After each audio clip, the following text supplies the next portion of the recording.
Hours of power. Debates.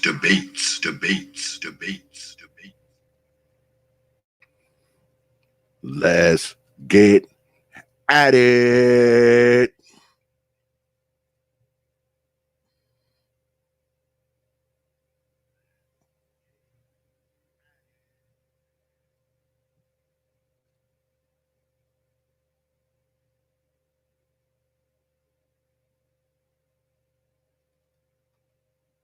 Open your mind.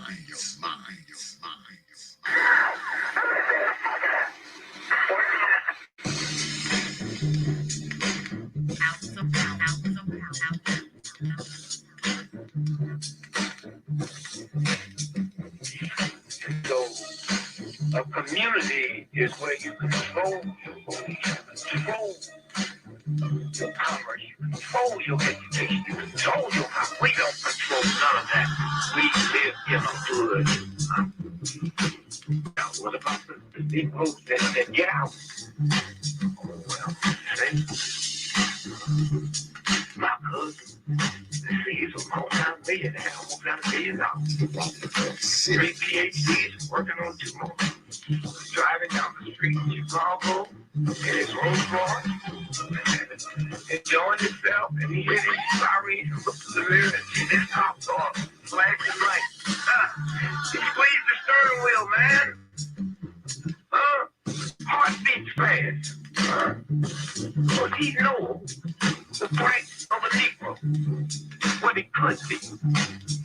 And then when that cop car passed him by, he said, thank God he wasn't after you in the first place, Mom. That Negro that you can't get away from. This universe. They wasn't coming after you. But all your billions, your Rolls Royce, but your PhD, didn't help. That's the hood. Why do you think you never pick up the paper 3 weeks over and over and see white families? They said there's thousands of black cops in America. Why don't you see white families crying? That's like, oh, God, my love was funny. With the back of the head, why do you think black cops are make them more spiritual? Think they've been strict? No. They got enough sense to know that white folks ain't gonna tolerate it. And I will stop in our neighborhood for raising signs we will not tolerate. Now, if we were organized, which is hard to organize people who are listening to run crazy, you don't run crazy. But if we were, with the money we have, and the many people who would come to our aid that don't know what it's like to be a Negro, and we said, if we said, look, we saying, if we don't get a federal law to deal with police brutality, that anytime a cop or anybody carry a gun have to have a license just like you to drive a car. And if you use it wrong, then you'll lose your license. And if it's hotel, you can never work again as a cop, a store boy, or a private detective. How do you get Congress to put that? Well, you take the economic power and you call your friends, black, white, young, and old, and say, this coming Christmas, if we don't have a federal law to outlaw police brutality by law, we call it for a nationwide boycott of Christmas and restore on Thanksgiving.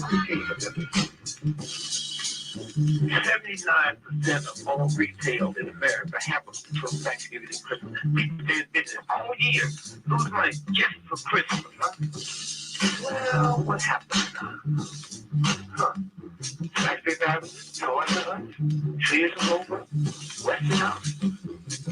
They will get the bill, and all they got to do is make one phone call and say, Harry, Mr. Senator, I want that bill pushed through in 3 days. Okay, it's economic. It's that simple. But we have the power with the system that wiped us out so bad.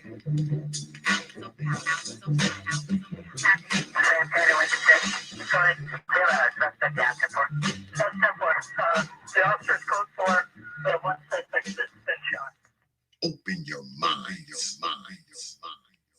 And peace, folks. Welcome back to another edition of the Prophet of Thought series, right here on the old T.P.O.T. YouTube page. I'm your host, X, of course, but your black ass knew that already. That's why you are here. Now, of course, by now, y'all know what goes down on Wednesday nights. Tonight, we got one of the Hours of Power debates, and we got two powerful brothers coming up here tonight. The debates are going to get better, y'all, because we doing some serious shit tonight. We got a timekeeper, my man, Brother Supreme, going to be keeping time in the whole nine, so it's going to be really, really organized and really, really good. But before we get started, first thing I want to say is Happy New Year to all y'all folks. I appreciate you being here. And also, I want to thank all my subscribers, my supporters, the people who donate to this channel. Y'all everlasting support, man, made a big difference in 2019. And this year, I promise y'all, man, I'm going to bring y'all some good shows. I'll be talking about that at the end of the debate. I'm not going to talk about it now because I got some really, really good shows coming up for y'all in 2020. No lies. I mean, heavy hitters going to be coming through here in the whole nine. But like I said, I'll talk about that later. But I just want to thank y'all, my supporters, my subscribers, man, the people who watch these videos, share these videos, man. Because like I always say, man, you don't have to show up here. You don't have to watch these videos. You don't have to like these videos. You don't have to be on this goddamn stream every week. And you definitely don't got to pull out your pocket and hit a brother with your hard-earned coins. But you choose to do so. You choose to do so. And, man, I'm humbled. I'm honored, man. I'm grateful, man. And I appreciate all of y'all, man. I appreciate the people who watch, the people who share, the people who subscribe, the people who like, the people who come here every week. And I definitely appreciate the folks who drop their coins on this platform. And like I always say, man, I don't say it to kiss y'all butts, because y'all know X don't kiss no butts. I say it because I sincerely mean it. And I appreciate all of you, man. I'm humbled. I'm honored. I'm grateful. And I thank you. All right. All right. So let's get at it. Tonight, we got Mr. Fantastic versus Brother Moses. All right. And tonight, we got a special celebrity timekeeper, my brother, SKC. So tonight, the debate is going to be about, are black people competing? More like, are black people competing successfully, if you will? We're going to do this like Oxford style debate. Those of you who are familiar with the Oxford style, but it's kind of like the expert style, you know, because I've added my little, you know, touches and shit to it. So we're not gonna stick completely to the Oxford script. We're going to, you know, we're gonna go off a little bit. Y'all know how we did it the week before last. So, you know, it's gonna flow pretty free. We're gonna let it be pretty formal in the beginning, and as the night goes on, we're gonna let it flow a little free. So, let me go ahead and say peace to all the folks. What's good, Brother Fantastic? What's good, Brother Moses? Brother SKC? What's good with y'all, man? What's going on, X, man? Appreciate you for having me, bro. Oh, absolutely. Peace, X, man. Hey, Happy New Year's to you as well. Thanks for starting off this year with a debate like this one, man. Sure appreciate that. And SKC, the timekeeper, respect for making this a little bit more professional. Mr. Fantastic 824, what up? You got it, bro. What's going on? Yes, sir. Yeah, we about to get into it, I guess, because Brother Moses is the affirmative on the situation. So I believe he will be going, let me see, he'll be going second. So I believe Brother Fantastic is the negative, so he'll be going first. And I hate to say this every time we start, but I got to do it. I know a lot of Brother Fantastic's fans are in the audience, and I know a lot of Brother Moses fans are in the audience. I ask you, Brother Fantastic's fans, please do not disrespect Brother Moses. Brother Moses's fans, please do not disrespect Brother Fantastic. My moderators, y'all already know how we do this, okay? I don't care if people discuss. I don't care if people disagree. But I will not tolerate disrespect to my guests. That's where I draw the line. I'll say again, discuss, disagree, do not disrespect my guest. If they do disrespect the guest, you know what to do. No timeout, none of that shit. Cut their heads off. Let them go ahead and dislike the video and talk shit about me and some other shit like that. I don't care. But my guests are not going to be disrespected. So my moderators, y'all already know what it is. But don't be timing people out and blocking them for just disagreeing. Let people say what they want to say as long as they don't disrespect the guests. All right? All right. So, y'all ready to debate? Brother Supreme, you ready with the time and all of that? Yes. You just tell me the time interval at the at whatever point, and then I'll keep track of it and I'll post it. I'll post it in the chat from time to time. Okay, well, we're not going to stick to the 10-minute opening round because that's too goddamn long for Negroes to be speaking. So what we're going to do, we'll do 7 minutes. We'll do 7 minutes we'll let both brothers do their 7-minute opening, and then we'll go from that. All right. So you can set the timer at 7 minutes. So pull the trigger, brothers. All right, so me, I guess, starting out. Yep. Again, man, thank you, X, for having me on, man. My respect to everyone that's in attendance, Brother Moses, the timekeeper, SKC, and everybody paying attention. So today's debate is about are Black people competing? And I'm in the mindset of no, we are not. We are competing to a degree, but nowhere we're at the level we should be.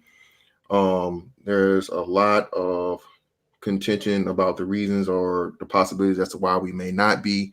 But if you just look at the raw data in areas such as economics, areas such as education, and intellectual, home ownership, all these things, especially things from also along the economic standpoint, which is the most important aspect in the capitalist society that we live in America, we are underperforming greatly.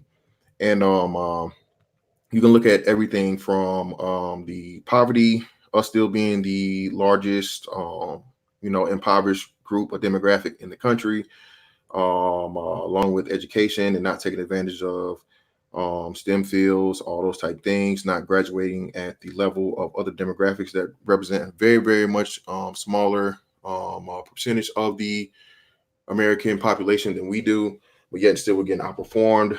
Mind you, especially that's at the secondary level of education and the, the first or the primary level of education. We constantly have young children that come here where English isn't even their own for language, and somehow they're outperforming our children.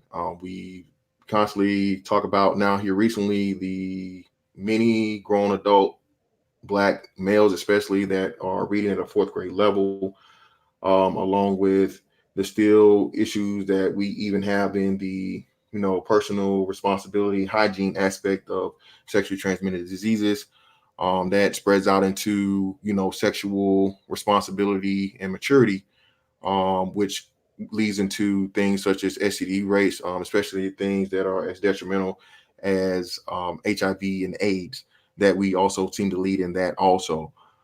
Then we come back around to the sexual behavior and the lack of maturity in that area, and end up with what the reasons why we've been surpassed by the Hispanic group at I think their 16 to 17% rate, while we've been stagnant at 13 for over the last 10 or so years. The over 20 million abortions that these women, Black women, are choosing to get because of their sexual irresponsibility. You could use the whole it takes two to tango argument that people often do, but ultimately we know here in America, where women's rights are the strongest of arguably anywhere else on the planet, the woman determines who she has sex with, how she has had sex with, and ultimately if or not a child will be birthed or born. A woman can even terminate a pregnancy even if she's married, to her discretion, and pretty much a married husband has no say in that if the woman chooses to do so. He can try and fight it, and there's been cases that have been fought, but men have lost and have had to have their own children aborted by quote unquote wives. So there are many things that,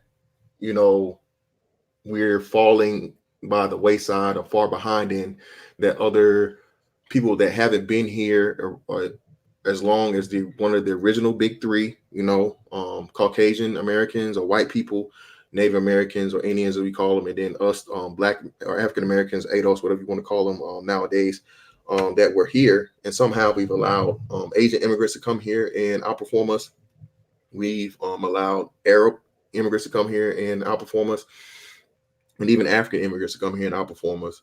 So there's a lot of things that we just aren't up to par in where we should be in order to be competing on the level and showing our proper representation in the amount that we make up for the community. Again, there's no excuse when you have Asians that account for 5% of the population somehow having more influence and more input on the American economy and politics and all these other things than we do, when we've been one of the again, original people that were here on this planet. I mean, excuse me, not planet, but in this country, in this society. So when you look at it like that, there really isn't too much excuses for us to be as far behind as we are. So I'll wrap it up. I'm right at hitting 5 minutes or so on and so forth.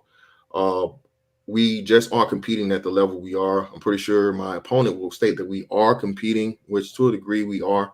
But for the time we've been here, the knowledge we have of the system we in, being one of the original people here, there is pretty much no excuse for us not being at the level where we should be compared to where we actually are. And I'll close on that. All right, Brother Moses, you up? Brother Moses? Yes, sir. Can you hear me now? Yep. All right, and perfect. So I appreciate that. Good opening round. I am the affirmed. And so as the affirmed, it's going to be a part of me to at least define the terms to which we will be debating. Therefore, there is clarity. I'll start by saying, is Black society competing? I affirm that, yes, we are. I'll define some of the terms of this debate topic, meaning the who are the members of the racial and ethnic group, what we are engaged in commercial activity that others want as well, where we're competing domestically and internationally, and then when.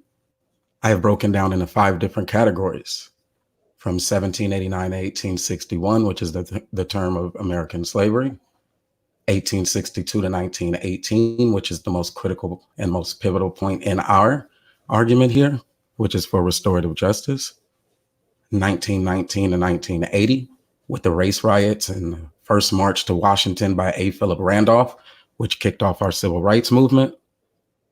And then we'll bring it into more recent times, which is 1981 to 2000. That's our benchmark for progress.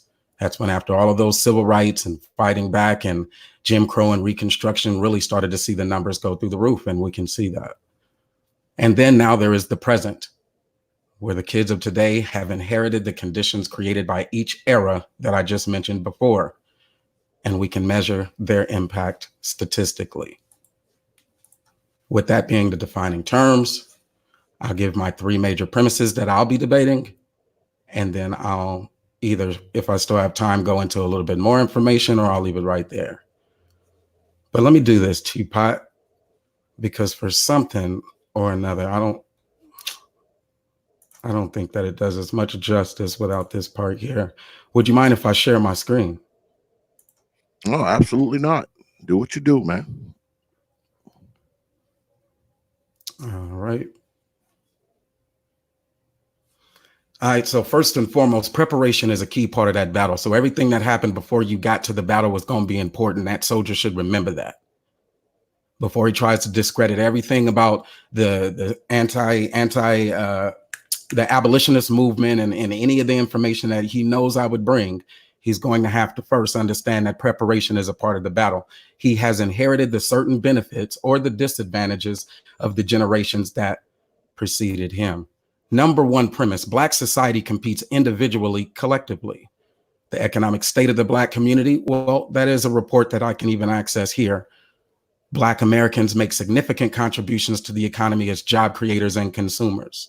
That is a number one and number two on how we compete and where. I'm gonna give you another one though.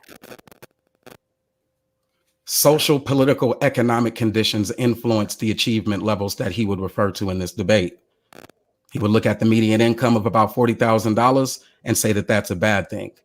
He would discredit the fact that the Black community is made up of 86% individuals who actually do get their GED or diploma. So we are an educated workforce, and we are continuing that battle or that competition for equal rights through education.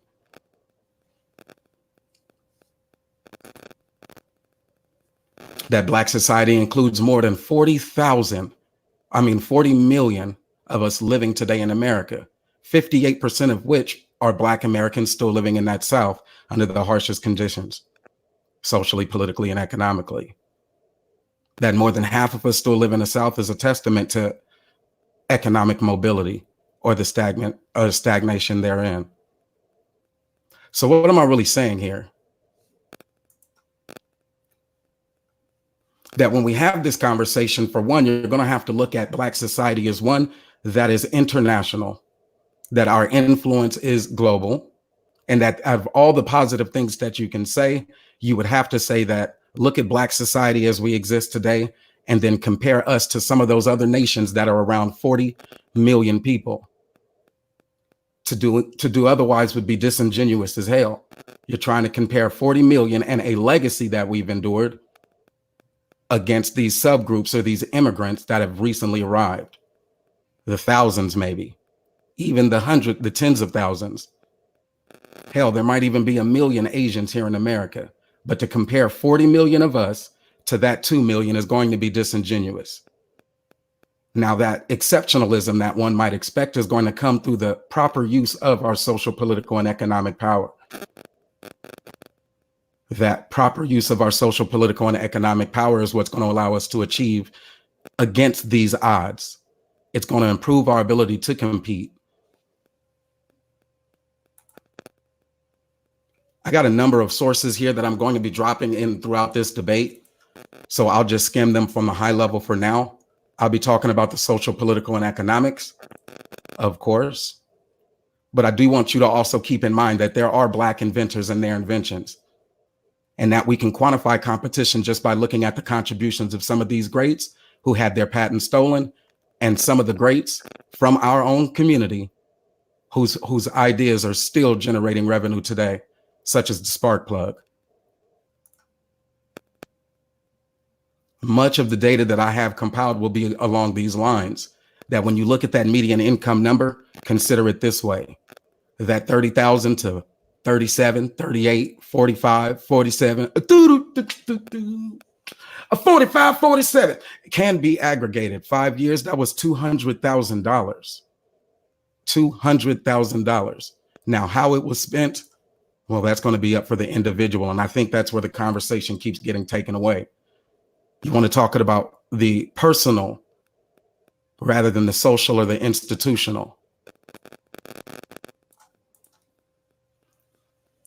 In closing, for my opening round, we're going to be looking at society from this 40,000-foot view, one that can zoom all the way in on that one household that's been disenfranchised, or that one closed school due to gentrification or redlining. But what you will see is that we are still, in fact, competing. That's my time. All right. Brother Fantastic, you up? Come with it. All right. As suspected, of course, my opponent chooses to bring up slavery. I know, the age-old adage of, you'll never know where you're going if you don't know where you came from and all those type things. But again, we are several years removed from slavery, and as many of us know, there are many demographics, nationalities, races, and all types of people that have been enslaved throughout the history of mankind. As a matter of fact, Africans enslaved other Africans, and Africans at some point in time were enslaving other European and Arab nations. So for us to hang up on the slavery aspect, I mean, that's kind of like, that's at this point, that's just something that his side of the Al loves to always bring up as an excuse. I'm not pretty sure what slavery has to do with us in here in 2020 and the access that pretty much every person in the United States has to the internet and to the banking system and to the workforce and to all these other things that's going on, and you can take advantage of that. Other demographics like the Asians, the Arabs, and Hispanics are taking full advantage of, and in doing so, out earning the black community in those same median incomes and things that he was talking about. As a matter of fact, let me pull that up here shortly. Let me see where I already have it in a tab. I just gotta find it. Here we go. All righty. So the median income for the Black American is said to be at $31,000, and the average income is at $41,993. We'll just round it off to 42,000. Again, as he said, there are 40 million Black Americans. I think there's somewhere roughly around 13% of the population of America. Yet still Asians, who make up only 5%, okay, account for a $48 million median income and a 69,000 on average. We are even we're even being out earned by the American Indian, who now makes up only 1%, count it, 1% of the American population. That age old thing that everyone loves to talk about, how you're going to breed out, your race is going to die out, you're going to die out. But yet and still, somehow we're getting outperformed by American Indians. And we know the American Indians has if that's one of the people that you could argue that was maybe not on the same lines of slavery by any means. They weren't enslaved like us, but as far as being actually killed off, the Indians, one could make an argument was even done worse than slavery because they were just killed off. They weren't enslaved and made to work and all these other things. So there was pretty much no value in their life because they had land that America needed. So they literally killed them off and forced them out of their land. But hey, that's all up into perspective, I guess. And then we have the Hispanic and Latino that we're only out earning by 28,000, it says, for right now, and their average income is 38,000.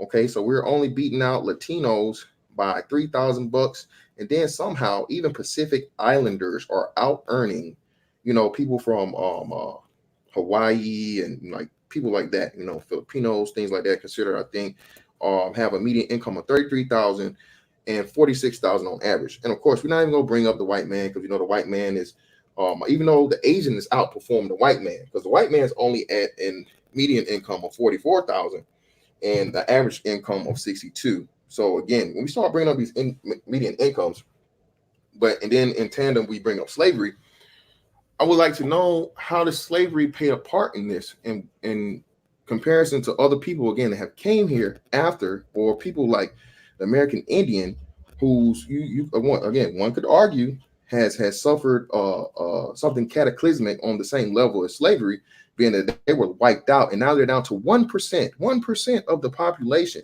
okay, and still somehow out earn the African American person. Next one of his points, he brought up the individual but collective at the same time. That's very disingenuous because every other demographic works on a collective aspect. It's collective first, and each individual is a part of the collective, not, the collective is a part of each individual. So he's doing the inverse of the part makes the whole, but he's saying the whole is just parts of the parts. I don't know. That was real weird, but the way he worded it was kind of strange. And then we get to the 86% he said of high school diplomas or GEDs. Well, high school diplomas don't really mean much nowadays, unfortunately. We all know, like I said before, even though there was a commenter in the chat talking about STEM. Well, STEM is the way to go, and STEM is the degree field you need to pick, which would be secondary education. And again, we're underperforming there also. Give me a quick second, and I'll bring that up as far as where we are on that. Where is it? Where is it? Where is it? Hold on. Let me see it. I got it.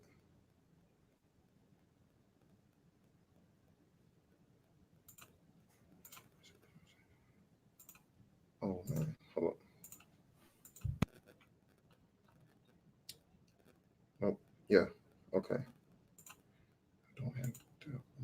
Oh man, I can't find it. Okay, we'll come back to that. We'll come back to the as far as the educational part, as far as degrees. But we all know that you're being outperformed by degrees by oh this no where is it? Where is it? Here it is. Here it is. 1 second.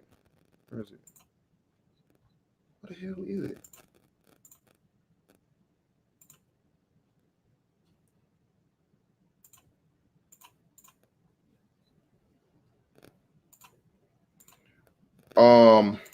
One of the great groups you can use as an example. Oh, here it goes. I'm sorry for that. Here we go. The most successful ethnic group in the United States may surprise you.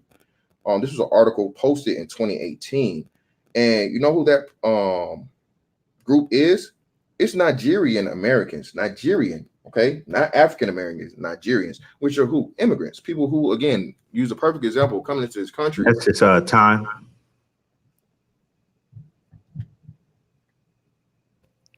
Brother Moses, you up? After this round, we're going to do some lightning rounds. We're going to give Brother Moses his 7 minutes. And then after that, we're going to go through some back and forth 3-minute rounds. All right. So, Brother Moses, go ahead. Pull the trigger, brother. All right. Go ahead and share the screen again.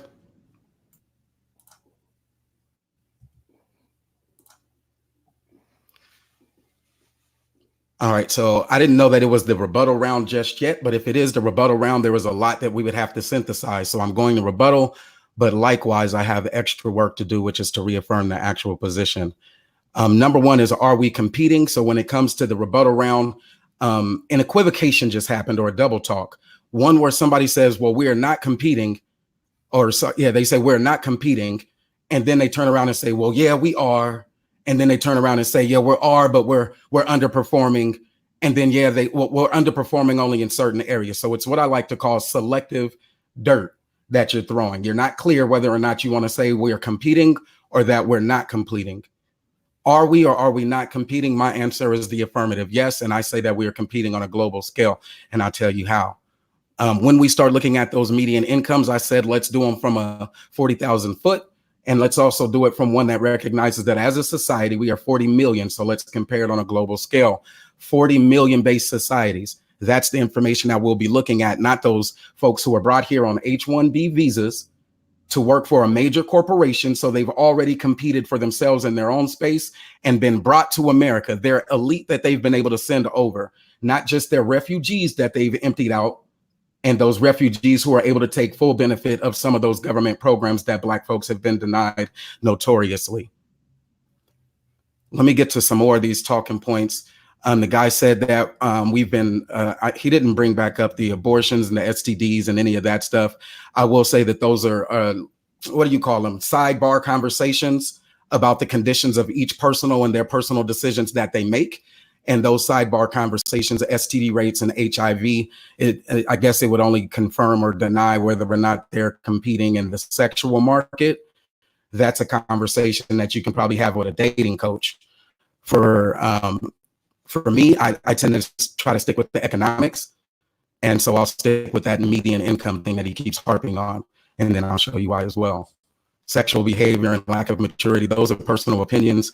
The women's right to the strongest anywhere on a planet, that can be a testament to the actual competition, social and politically, from the Black woman or from the Black man pushing back against that system for all of these years, anti-miscegenation laws all the way into the feminist movement, Black women fighting for equal pay and access education and all of that shit.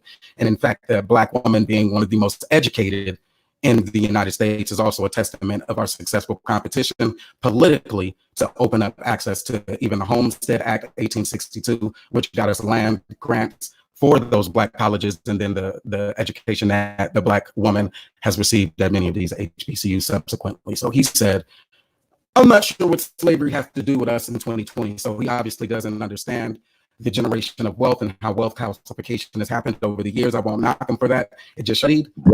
Brother Moses, you're breaking up a little bit. All right, no worries.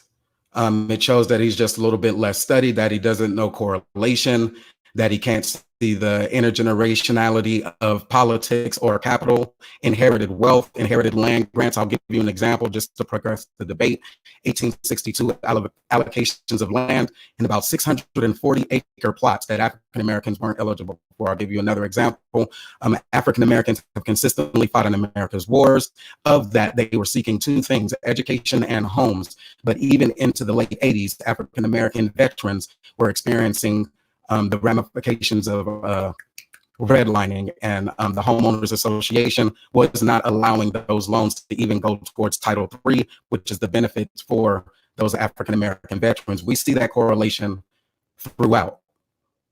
We see that correlation throughout the legacy. And so if he doesn't understand that your grandparents not having a home plays a part in where you lived, and he doesn't understand redlining and how that impacted where you live, then he's obviously going to have problems keeping up with the global debate. So let's keep it domestic just for that guy. I want to talk about these median incomes and show you the counter narrative, how we actually do compete. I can go more in on it, but hold on a second, Brother Moses, because I want everybody to hear you, man. And your mic's like it's breaking up a little bit, so I don't know if it's a signal or is everybody hearing that, or is it just me? Go ahead and stop. Go ahead and stop the clock. Stop the clock. Stop the clock. So let's try to clear that up. Brother SKC done already stopped the clock, so go ahead and I guess fix it or whatever, because we want to hear you, brother. You know what I'm saying? They would change it. I'm not the arbiter of the audio technical difficulties. Sounding good. Sounding good right now, though. Whatever you're doing right now, just keep doing that. Brother SKC gonna give you add 15 more seconds, so the clock stops. So if you want to go ahead and pull the trigger. All right. And I'm gonna keep it clean. I just want to show you one thing, which is the median income. And when I'm showing you this, United Kingdom is 31, Saudi Arabia 24, Spain. There's a number of different countries that we can actually analyze: Luxembourg, Sweden, Austria, Denmark, and look and see where we're competing when it comes to that median household income number he keeps using. A couple that I want to point out, because we have brothers in the UK, we have folks that like to go to Spain, or he keeps talking about Hispanics and what the Hispanics are doing. But as a country, their population is around 46 million, which is the equivalent of ours. But even there, they still only have a $21,000 median household income. Why is that important? I'm going to show you one more thing, which is more on global economics, since that's the conversation that he's not pushing through or that he's not debating. And so I'm going to debate him on the one that he's most afraid of. If we look here, you can see that the cost of living of the price index adjusted for American dollars. So what does your income, that 40,000 or that 30,000, actually do if you take your same skill sets anywhere else outside of America, where you will face some of this backlash? And you'll see those numbers there, even in places like Israel. And he talked about the Indians, another place that actually received reparations. It's a 108. Which means that that's around $3,410 per every 100 that you spend there, that you are actually whooping their ass in purchasing power if you go to places like that. So what does that mean? The economic argument is one that says my median income is enough for me to actually take and invest and to do what I want to do with it. Now, what you do with it once you've earned your income is going to be on you. We can keep talking about the data that says 46 million of us, but what he's running from is the ability to actually turn that 46 as a Black society on the heads of the rest of the world. That says, even though ours is around 42 is the number he used, what does $42,000 look like as a community or based on country to country? All right. How much time do I got left, SKC? Oh, 1 minute. All right. And then the other thing I said was around 58% of us still live in the South. And in those spaces, you can also see, you can break that data down by a number of ways, essentially. You can look by, Alabama, District of Columbia. You can find Blackness and you can find Black excellence no matter where you go. So the communities that he wants to talk about are the ones that may be less competitive.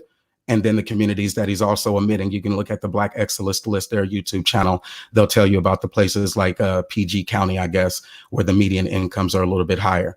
But as a collective, we compete on a global scale and we compete well.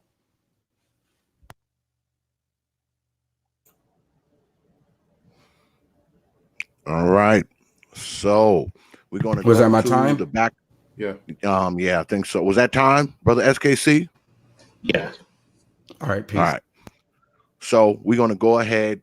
We're gonna go ahead and we're gonna do the back and forth rounds, and then I guess we'll go to a little break in about 15 minutes. But we're gonna go ahead and do a little back and forth because it flows a little better that way. So we ended up with Brother Moses. So go ahead, Brother Fantastic, pull the trigger, man. All right, great. So yeah, I was trying to actually save him from doing what he did, but he fell into the trap. So thank you very much there, brother. I was trying to stay out of the global because I knew you were going to make this horrible correlation and try to do a bait and switch with the whole, again, what you tried earlier, the part being the whole, but not the wholes being the parts. You know what I'm saying? Where you did that reversal thing. You just did that here. You brought up words where I think you said, what was the numbers you gave for the median income for Saudi Arabia? Can you give that to me again, please, sir? Was it 22,000 or something you said? Some low number. No, it makes no matter what you said it was. Do you know what the whole country of Saudi Arabia is worth, sir? Could you give me that? Could you tell the audience that? Okay, well, since you go ahead. I will. 33.2 trillion, because you know what? It's the 5th largest proven natural gas reserves. Everyone knows Saudi Arabia is what? Saudi Arabia is oil country, sir. So when you talk about the people in it, and which is in the same case in most of these Middle Eastern countries, you know, especially where you have these sheiks and these oil czars and things like this, the people may be poor, but the country itself is rich because the whole entire world depends on its natural gas and its oil reserves in order to get around. All right. See, so you really shot yourself in the foot. Thank you for doing that. I'll bandage it up for you later. As far as the other global thing, now that we disproved that and debunked that whole thing about us compete on a global level, because 33 trillion is way more than 1.3 on the yearly. I think we'd all agree upon that. Yeah. Oh, and you alluded to the sexual thing about it being no, actually, again, because what you guys are B1, being that you're B1, you're all about the black family, you know, black man, black woman, creating black children.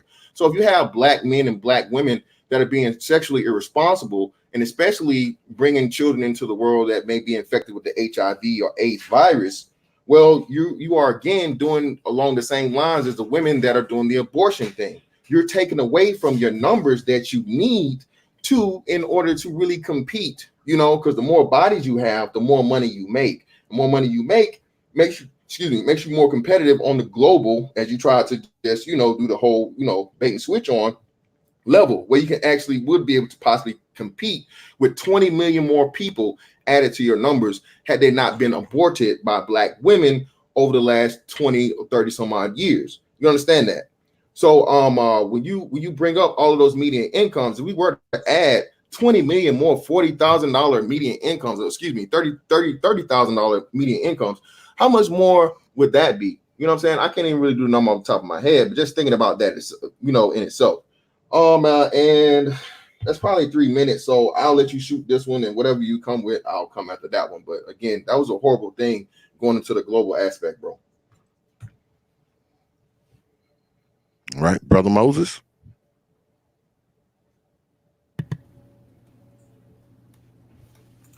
Is it on? Yep. You up. Yeah, you up. What happened? Did we lose Brother Moses? No, he's there. I just heard him. This is just the 3-minute rebuttal? Yep. Oh, okay. Yeah, so out of all of those, he talks about oil-rich Saudi Arabia, which is highly concentrated in the hands of their aristocracy. The median income was what the actual position was. So everybody else that's not a part of the big oil families, how much do they make? So it wasn't debunked. And then I also use Spain as well, since he uses this Hispanic reference. I showed you where they actually make less than Black society. And so the global argument, I think, can continue to ride forward as a plus for Moses on ballots.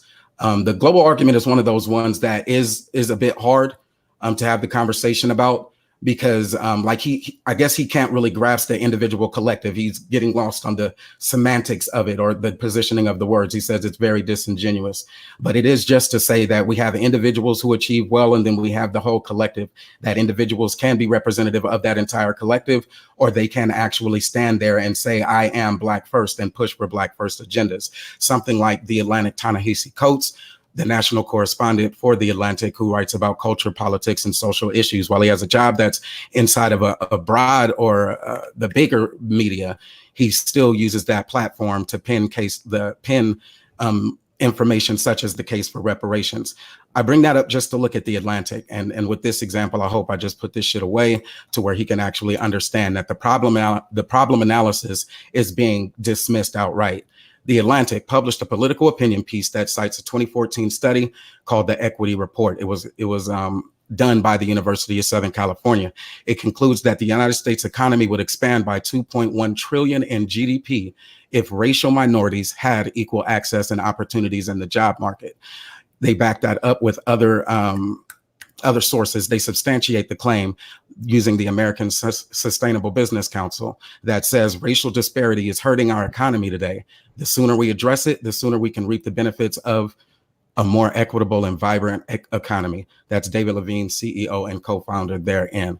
Why do I bring that up? Because some people would say that it says minorities, and that's where their minds would get lost. But for Brother Moses, I look at that and say 2.1 trillion. Historically, our share of that has been about 10 to 20%, which would be 210 billion to 420 billion dollars in more capital to compete with today. So we can start right there just by saying if they address their institutional racism, then we would already be booming more as an economy, even more comparative to those global economies that are out there. Our Black businesses, there are more than 1 million. They provide more than 1 million jobs, and they had over the $140 billion that they generate in revenue. He didn't argue against that. So as you're listening to this debate, you got to pull that forward. The Black inventors, you got to pull that forward. All the Black intelligence I can also mention, since he's not going in on them, would be the three leaders of Fortune 500 or Fortune 100 companies, one being Merck & Company. That's a large global pharmaceutical company that is run by a brother, and they are on the forefront of cancer treatment drugs or cancer drugs. Why is that necessary? Because they also have one for fighting Ebola. He operates on a global scale, so therefore his Black excellence is a representation of us. He may not understand that, but wage inequality exists. I don't deny that. We are missing from the ownership class in many spaces. I don't deny that, but neither of those arguments dismiss or dispute the fact that we are out here competing. Okay, my turn, right? Yep. We're gonna go. We let y'all do one more 3-minute round, and we're gonna go to a little break. All right, and then when we come back, we're gonna do the back and forth. We're gonna go ahead and let y'all address each other directly and see how that goes. All of y'all in the goddamn chat, is damn near 200 of y'all listening. Why the hell I only got 93 likes? Hit that goddamn like button, or I'll haunt you in your damn dreams tonight. Go ahead, brother Fantastic. All right, cool. So again, man, we global. This is like this guy touches on this thing, he runs from it, brother. Hey, man, Spain is the only Hispanic country. Argentina is a Hispanic country. Bolivia is a Hispanic country. Chile is a Hispanic country. Colombia, Hispanic. Cuba, Dominican Republic, Ecuador, El Salvador, Guatemala, Honduras, Mexico, Nicaragua, Peru, Spain, and Venezuela. So, sir, if you're going to take the one again that you can't do. You're trying this. I called this out earlier. You're trying to do the bait and switch or the inverse of this parts of the whole, brother. All right, all Hispanics don't come from Spain, man. Okay, so if you're gonna play that route again, now you're taking the one, which is again to your point, probably one of the poorest or whatnot. But if you combine them with these other 1, 2, 3, 4, 5, 6, 7, 8, 9, 10, 11, 12, 13, 14, 15 other countries. Again, I don't think there's any way, shape, form, or fashion that one demographic of African Americans are competing with on a global scale, sir. Okay. Secondly, your other thing, the brother you talked about of that Fortune 100 company, is he an African American guy, or is this an African fellow?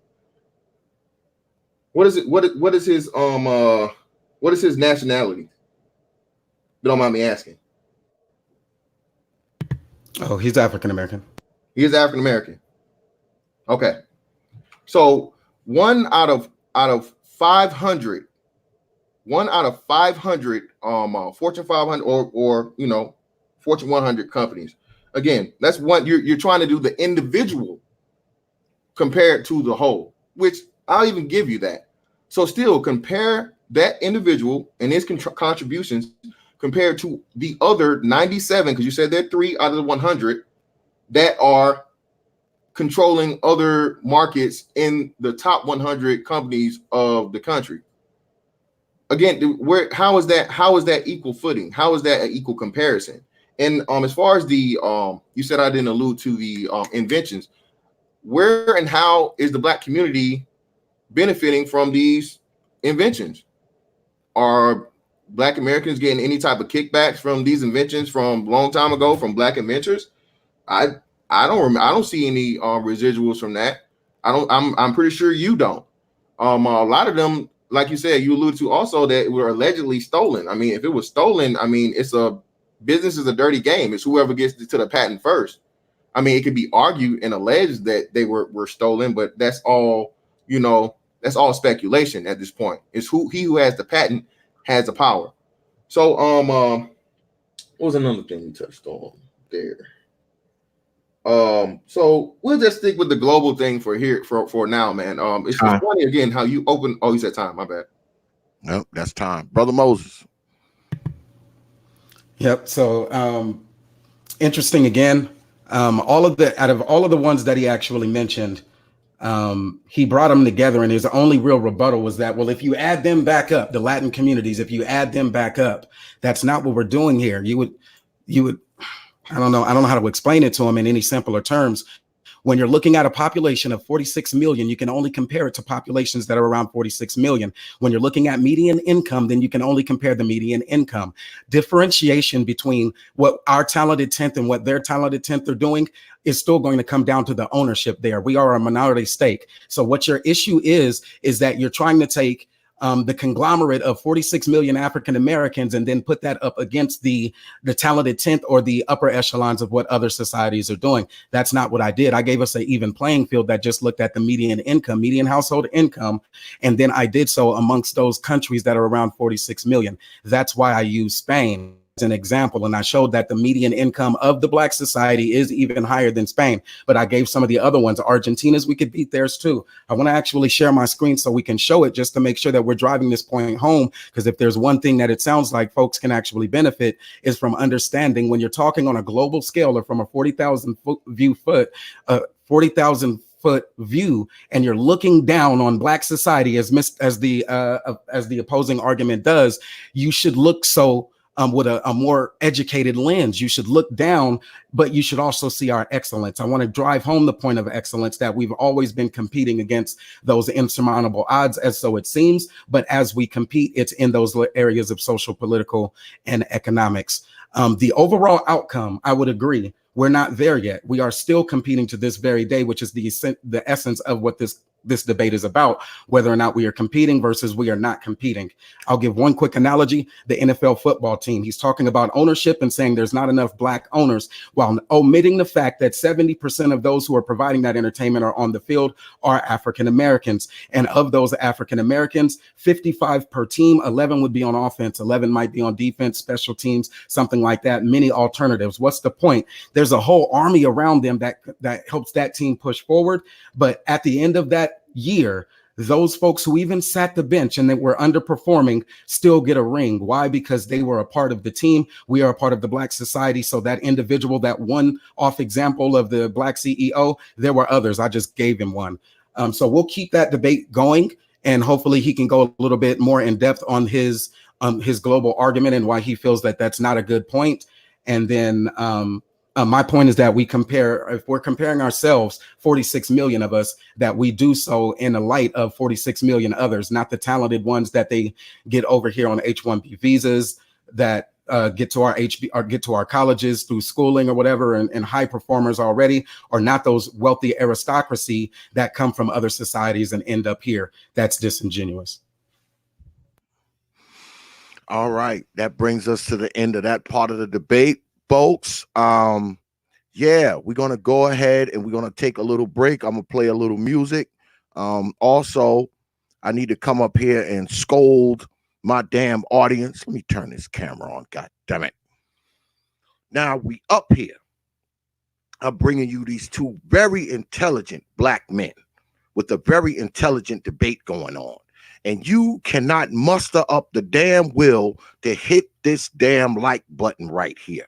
Okay? You cannot muster up the will to do that. I mean, come on. All you got to do is take your damn mouse and slide it on over about right there. Click like. I got damn near 200 of y'all in here.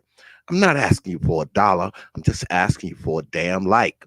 And I see you out there, Lady Cynthia. I'm trying to match you up with somebody, lady, but I have no takers. But I'm trying, because I'm trying to get that Cynthia G versus somebody debate for next week, but I have no takers. I've been trying, Lady Cynthia. I'm going to find somebody before the week is out. All right? All right. So we're going to take a little break. Go ahead, like the stream, donate, hit the super chat, do whatever you want to do. We'll be back in a few minutes. I'm going to play a little music, and we're going to come back with this debate between Brother Moses and Brother Fantastic, and they are debating, are black folks competing? All right? All right. See you on the other side of the break, folks.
Let's spin one more of my man's joints. One more.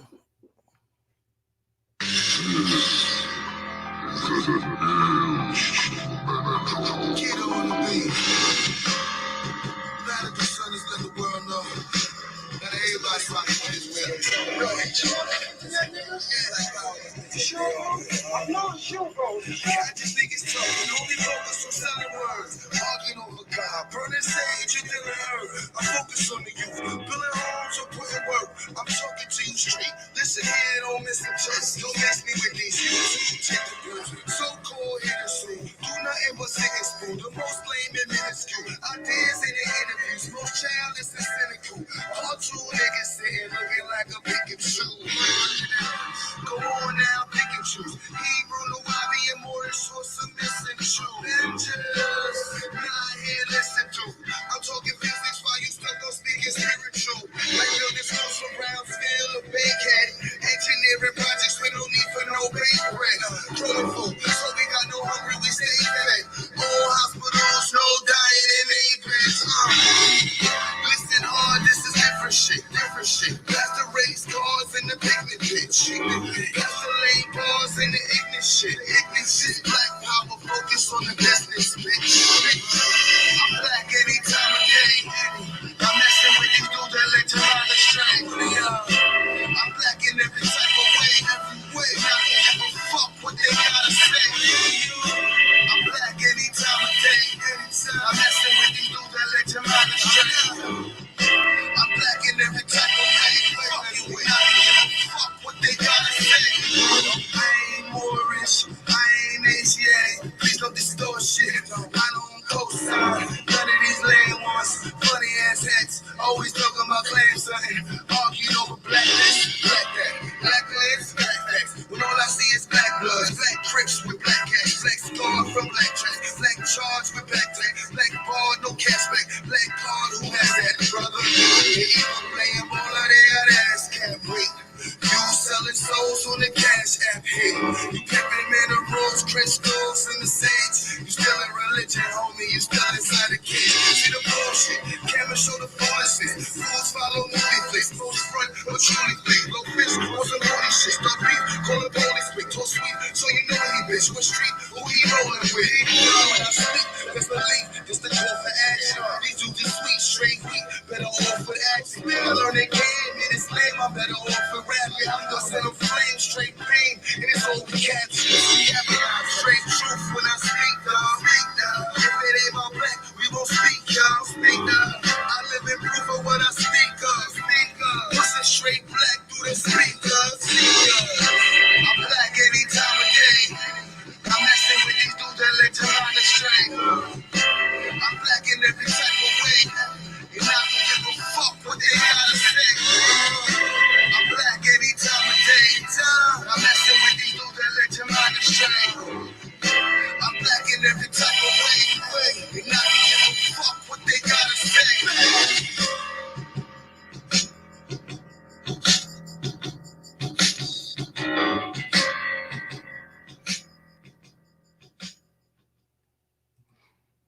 And we are back.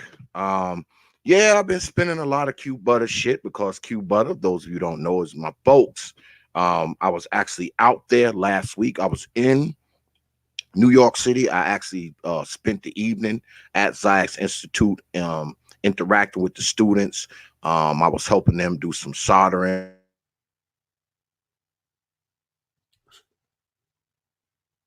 You bugged out, X.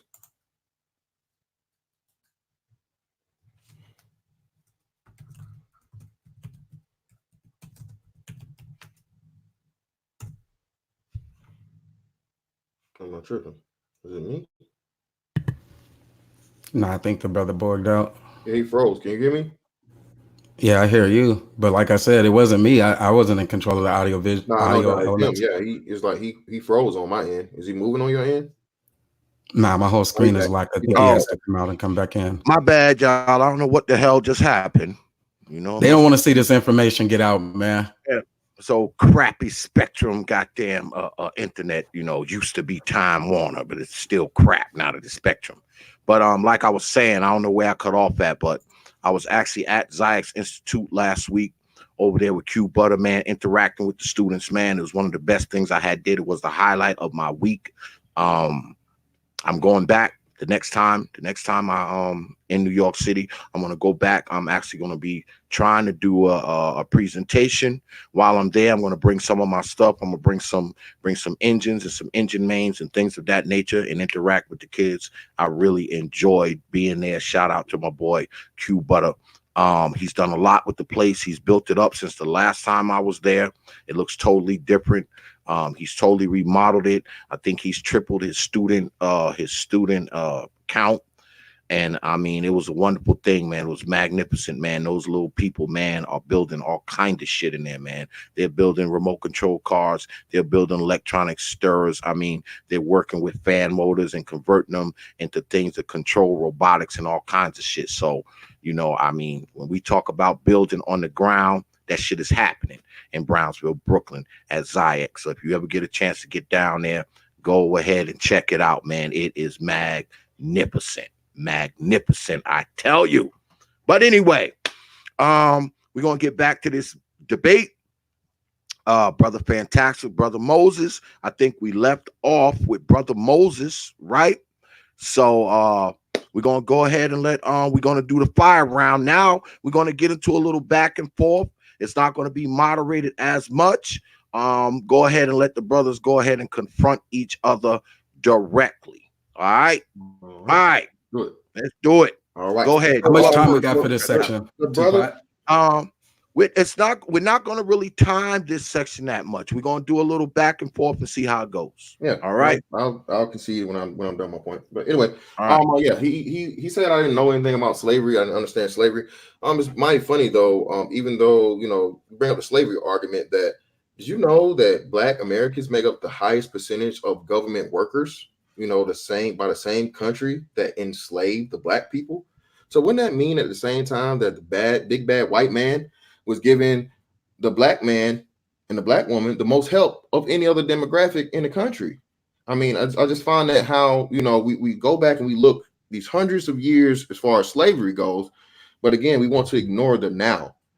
And you and I both know, being that you were formerly in the military or whatnot, of how just secure and a good old government job can be. And then to further the government job, we're not even gonna get into the percentage of African Americans that take advantage of government assistance. So yet again, we're gonna talk about slavery and all these things, but yet still that same country that you want to talk about slavery is supporting and sustaining such a great percentage of the Black and African American community. It's on you.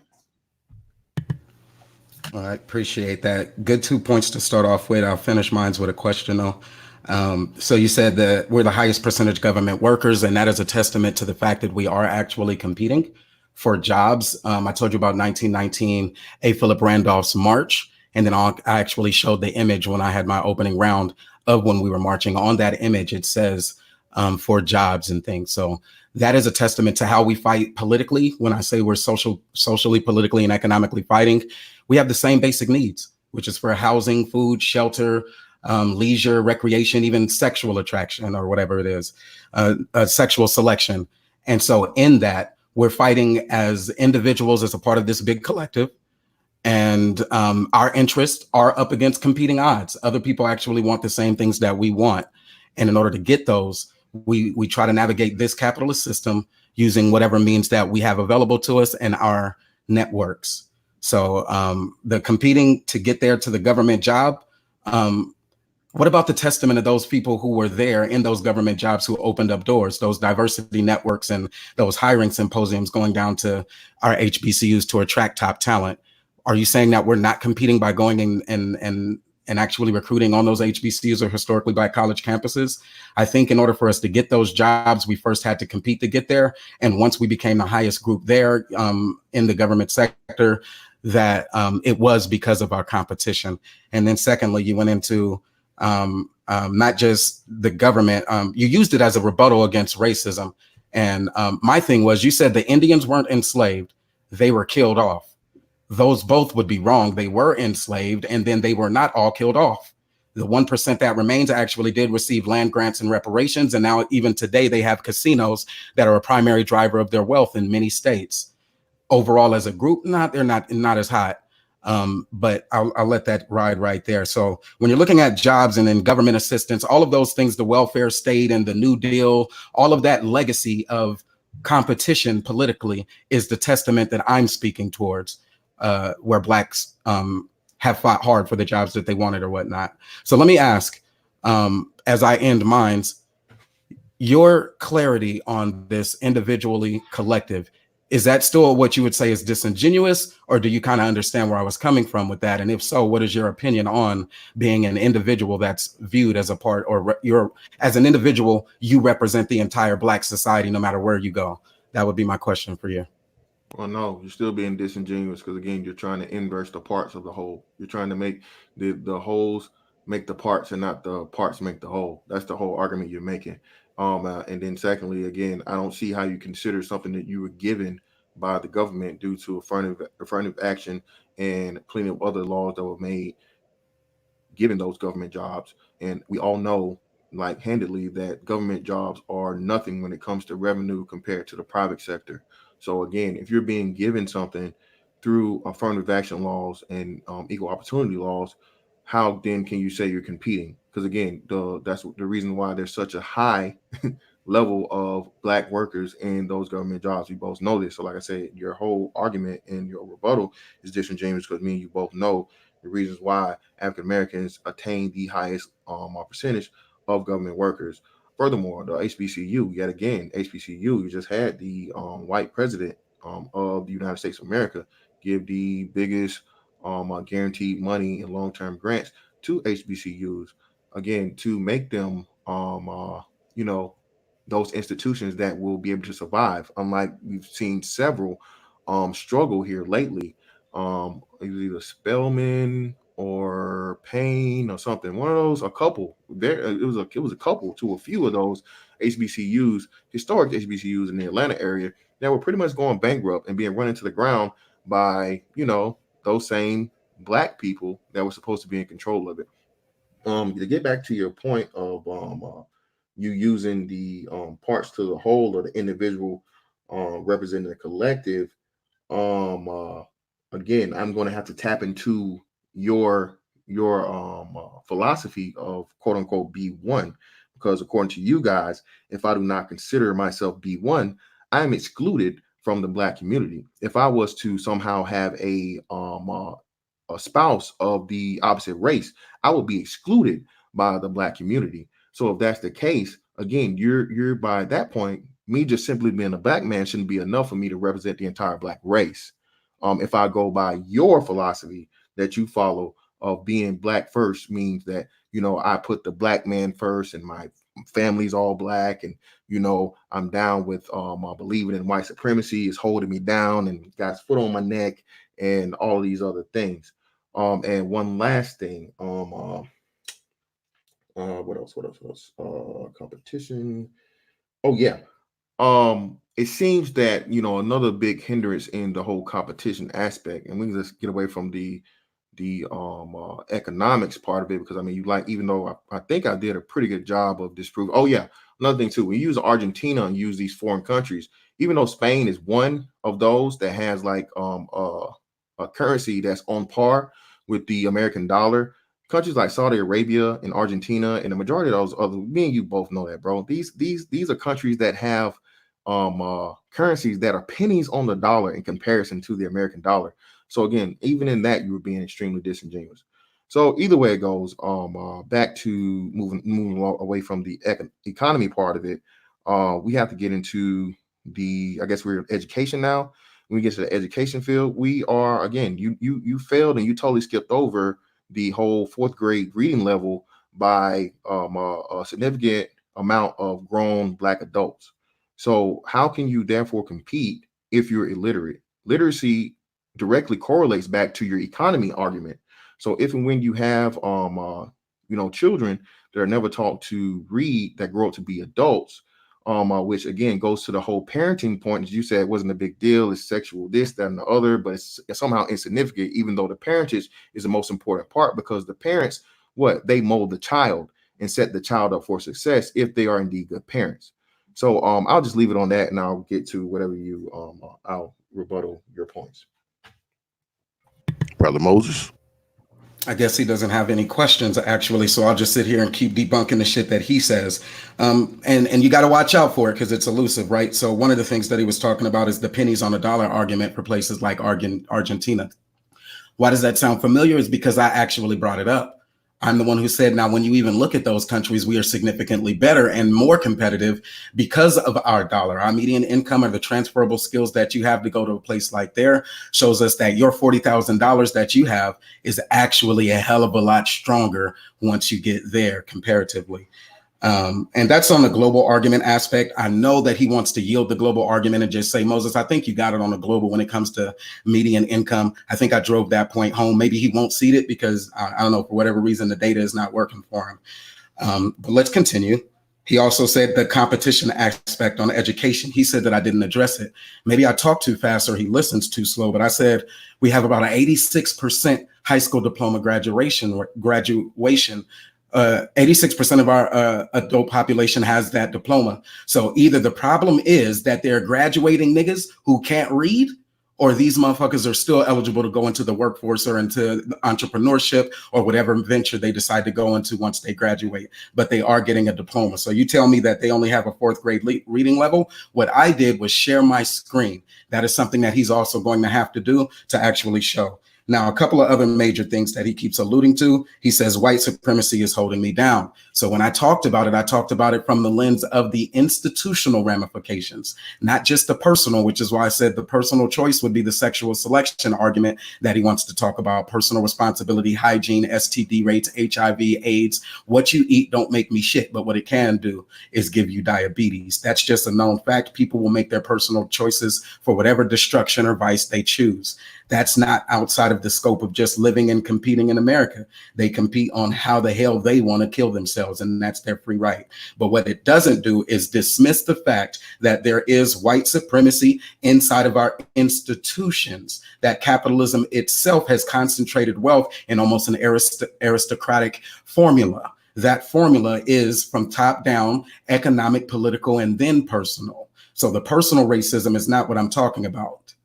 The social ramifications or the social stigmas. Now, those are the things, the stereotypes, prejudices that impact your hire ability when people are making hiring decisions, which is why it was essential. And this is a point he made.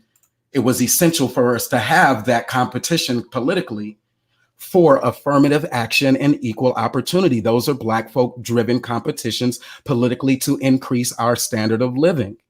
Do you understand that? Which is why he wants to dismiss, or why he says, well, I don't know what slavery has to do with it and Jim Crow and all of that. Because he may be undereducated. He may be one of those folks with a fourth grade reading level. Sorry, I didn't mean to throw a shot. He may be using a point from somebody who has a fourth grade reading level. It falls mute on the fact that we are fighting up against those odds.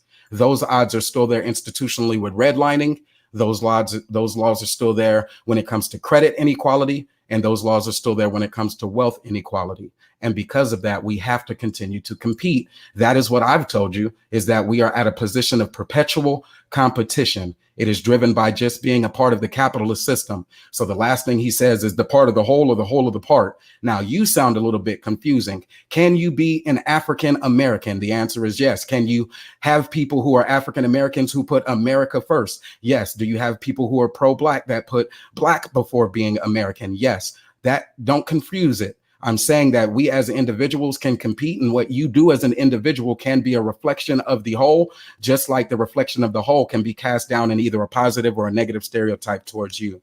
So my second question is, how do you feel when it comes, or what is your position on, there's one thing that has to be cleared up. The Asians and the other demographics, like you said, Nigerians were number one. What is your position on them sending their top talent or having their top talent come to American institutions or American corporations, and then using those small number of people to compare against our whole 46 million? That's my question. What is your feel more or less towards immigration and those countries being able to send top talent and then using that number against the whole? Again, the top talent things, yet again, disingenuous red herring, because again, those first generation people that come here on the visas, which is the majority of the people that come here on H-1B visas, everyone that comes here is not wealthy. Everyone that comes here is not the talented 10th. Again, that's just an excuse that B1 and other people use to excuse the underperformance of the Black community. That is a myth. It's a red herring. So even if you were to do that and use that by your logic, those people, you know what they do?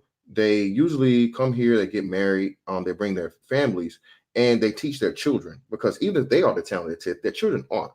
Their children come here, again, not understanding the English language, having to learn a brand new culture, having to learn a new language, and again, outperform. How do you explain these children of Asians, Africans, Arabs, Indians, all these other people that you want to claim are just the best of the best, right? Okay. How do you explain when their second, third, and further generations, again, beat out your children who were born here, know the language, know the culture, have been exposed to the curriculum their entire lives, and yet and still people that get the top degrees are who? The immigrants. Okay. And again, you want to go away from the, the shots, brother. Like you got one more. All right. I've kept this extremely professional. I'm gonna let you know you got one more. You can't out insult me, man. So let's just keep it to the debates. All right. Let's not do this. I know that's right. But even when I did it, I did admit that I was wrong for that. So you asked me a question at all. So again, and so I'm gonna do it. You're right. You're right. You got that. You had not dropped one ad hominem, and I did. I said, no, you dropped several ad hominem, but it's cool though. But again, several. That's your one warning. But back to the debate. As I said, you asked me a question. Do you want me to answer? Or do you want to just keep? Go ahead. I mean, talking about it, or was it actually a question or rhetoric? But go ahead, bro. Go ahead. All right. So here you go. If it allows me to share the screen, I would.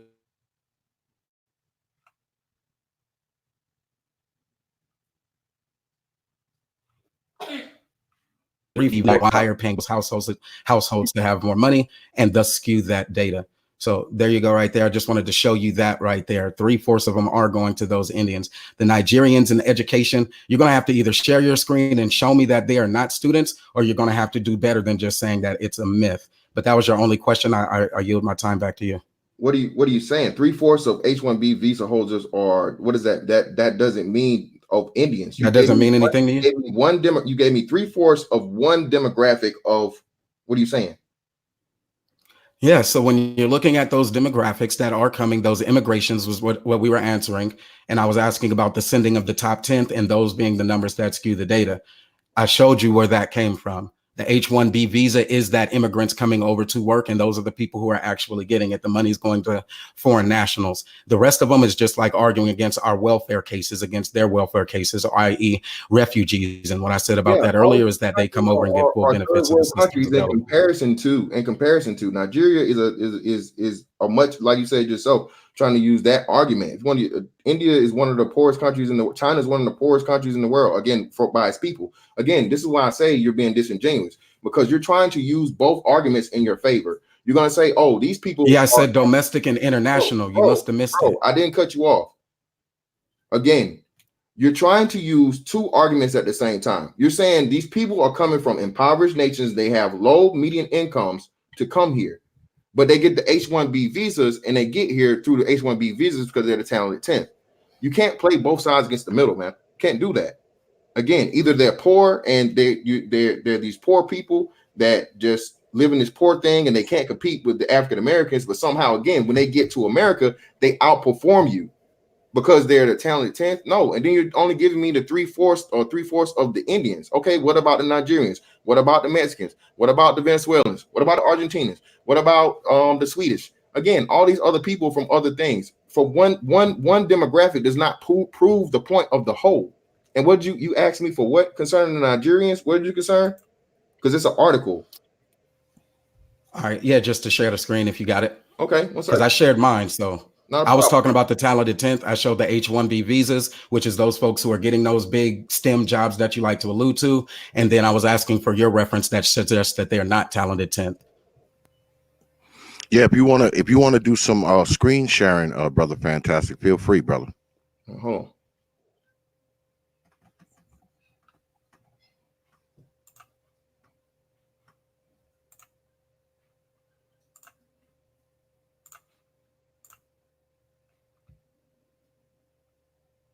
It's an article.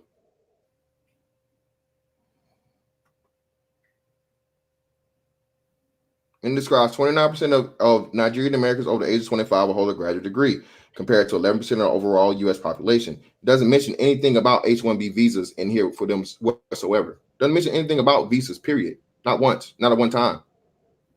And again, if you, and that's why I say you're being disingenuous, because if you try to play it that way, if we're going to use it the way you tried to play it, let's just take it away. You're saying 3/4 of all the visas given, so that means of the other 25% going to Nigerians. You're going to totally throw out all the Asians. You're going to totally throw out all the other Hispanics. This is why I say you're being disingenuous, bro. You guys are trying to manipulate the numbers. Something I knew you was going to do from the jump. So which is it? It's 3/4 of all immigrants that get here, Indian H-1B visa recipients, or is it just 3/4 of the Indians that receive H-1B visas are the people that get here? That's why I'm saying you're trying to manipulate the numbers, bro. No, you know that. Nigerians aren't getting these 75% of them coming here off H-1B visas. No, people are coming here off of fucking getting on immigration paperwork, family related other things and all these other, and even then, family, you can get H-1B visas through fucking family relations and other things like that. So you guys, again, going to this thing of where, oh, it's the 10th of the 10th, it's the best of the best, the best of the best. Bro, this is not true. It's not that. That's the thing. You show me that the 75% of the people that receive the H-1B visas, just because you receive an H-1B visa, there's actually more people receiving H-1B visas off of business, more so than it would be educational. So again, prove it to me, and you show me the numbers where it shows me that the people that are getting the 75% of these Indians that got the H-1B visas are just the best of the best when it comes to intellect, or even the best of the best when it comes to business. You know why? You can't do it. You're just showing me that 75% of the people that are from India happen to receive H-1B visas. There are plenty of things that will put you in the area to qualify for H-1B visa. Am I lying? Is that a lie? Is intellect the only thing that gets you an H-1B visa, Brother Moses? Nah, not intellect. Thank you. Is economy the only thing that gets you an H-1B visa, Brother Moses? Economy? Nah, that's not it. Financial stature. Being wealthy. Is that the only thing that gets you an H-1B visa? Nah, that's not it. All right, thank you then. So you bringing up the H-1B visa, it's moot. It is moot. It has no point. It has no relevance whatsoever. So again, you just proved my point, and you conceded my original point of saying the H-1B visa is a red herring.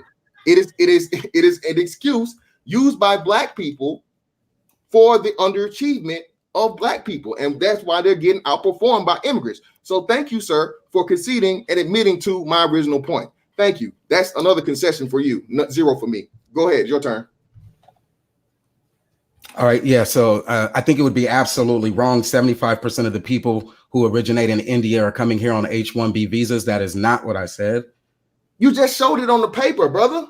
I said 3/5 of the H-1B visas. You did it the wrong way. You said it was 75% of Indians are coming over. There are billions of Indians, and 75% of them don't live in America.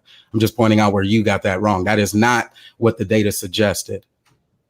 Okay, so better yet, explain because again, according to what you showed me on the screen, and I can see with my eyes and I can read very well, you said 75% of the American immigrants, which are Indian, get here by H-1B visas. Is that not what I did comprehend that wrong?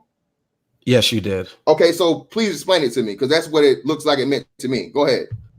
So I won't go into the whole detail of explaining what the H-1B visa process is, but it is a set number of foreign immigrants who come over and they work for our major corporations. I use that as a point of reference because that's what's propping up the household, which is those household incomes or those earnings. In order to get some of those jobs for those H-1B visas, like in Silicon Valley and other places, they are the top talent that is being pulled and brought in. All right. Hopefully that's clear now. So 3/4 of all H-1B visas worldwide come from India. That's what you're telling me. Go to Indian citizens. So when you're looking at the Indian numbers for their median household and you want to compare us to India, you're talking about a group that is being propped up by those who are earning higher because they were brought over specifically for those higher earning jobs. Okay, well, you just conceded the fact of, again, no, not every H-1B visa goes to a Silicon Valley. Not every H-1B visa goes to someone that is set up here for a high earning job or high earning whatever. You just conceded that. So why are you going to backtrack on your concession? Where do you see me backtracking? I didn't concede at all. Bro. Anyway, I won't go through it. I'm gonna go to my next point, and that one obviously went over his head, and so I'll just do the next one. And in the next one, I'm gonna need about 2 minutes, and then I'll ask my question again. At the end of mine, I will ask a question. Can you share my screen? Absolutely.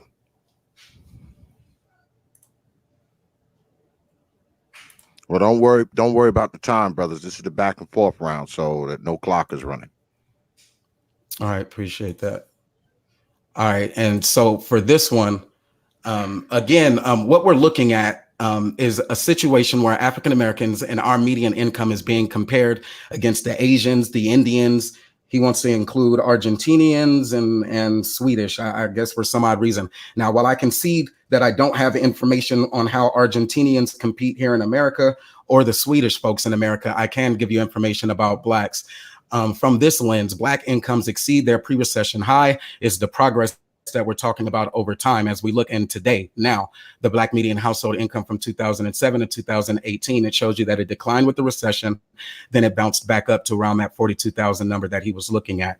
I said, now, if you take those years and add them together, that individual Black household had about $200,000 worth of capital that they could play around with and try to build some additional wealth for themselves. What they may have decided to do with it would have been theirs. I even used the Mike Epps analogy of 30, 37, 38, 45, 47, just to add a little element of humor there so he can actually know it. Where do we actually compete, though? It would be in any of those industries that are listed in that bottom section: managerial and professional, technical and sales administrative support, precision production, operators, we're fabricators, we're laborers. We have so many different ways that we compete. It's hard for me to even understand how he would say, oh, well, Black folks are not competing. Our women, as a part of our household, they didn't even actually move into the labor force until after the late 1880s. I told him that. He doesn't want to dispute it, so we'll leave it alone. If our women were not in the labor force until the current times, and now they are, now you have to look at earnings. Our earnings still being around 60, and then now today, almost 80% on the dollar. That's institutional racism, even across gender lines. So yes, the 20 million less abortions would add to our overall pot, or maybe it would even subtract. Let me see that. If you add 20 more, I think that goes to the denominator. So now your median income comes down because you're talking about even more people. Unemployment, he didn't touch on, but I could have touched on that as well. Inverting the numbers, even at its peak, it was around 20%, which means 80% of us were still trying. We were out here in these economic markets, the millions of job creators, the Black businesses that I alluded to, that $140 billion.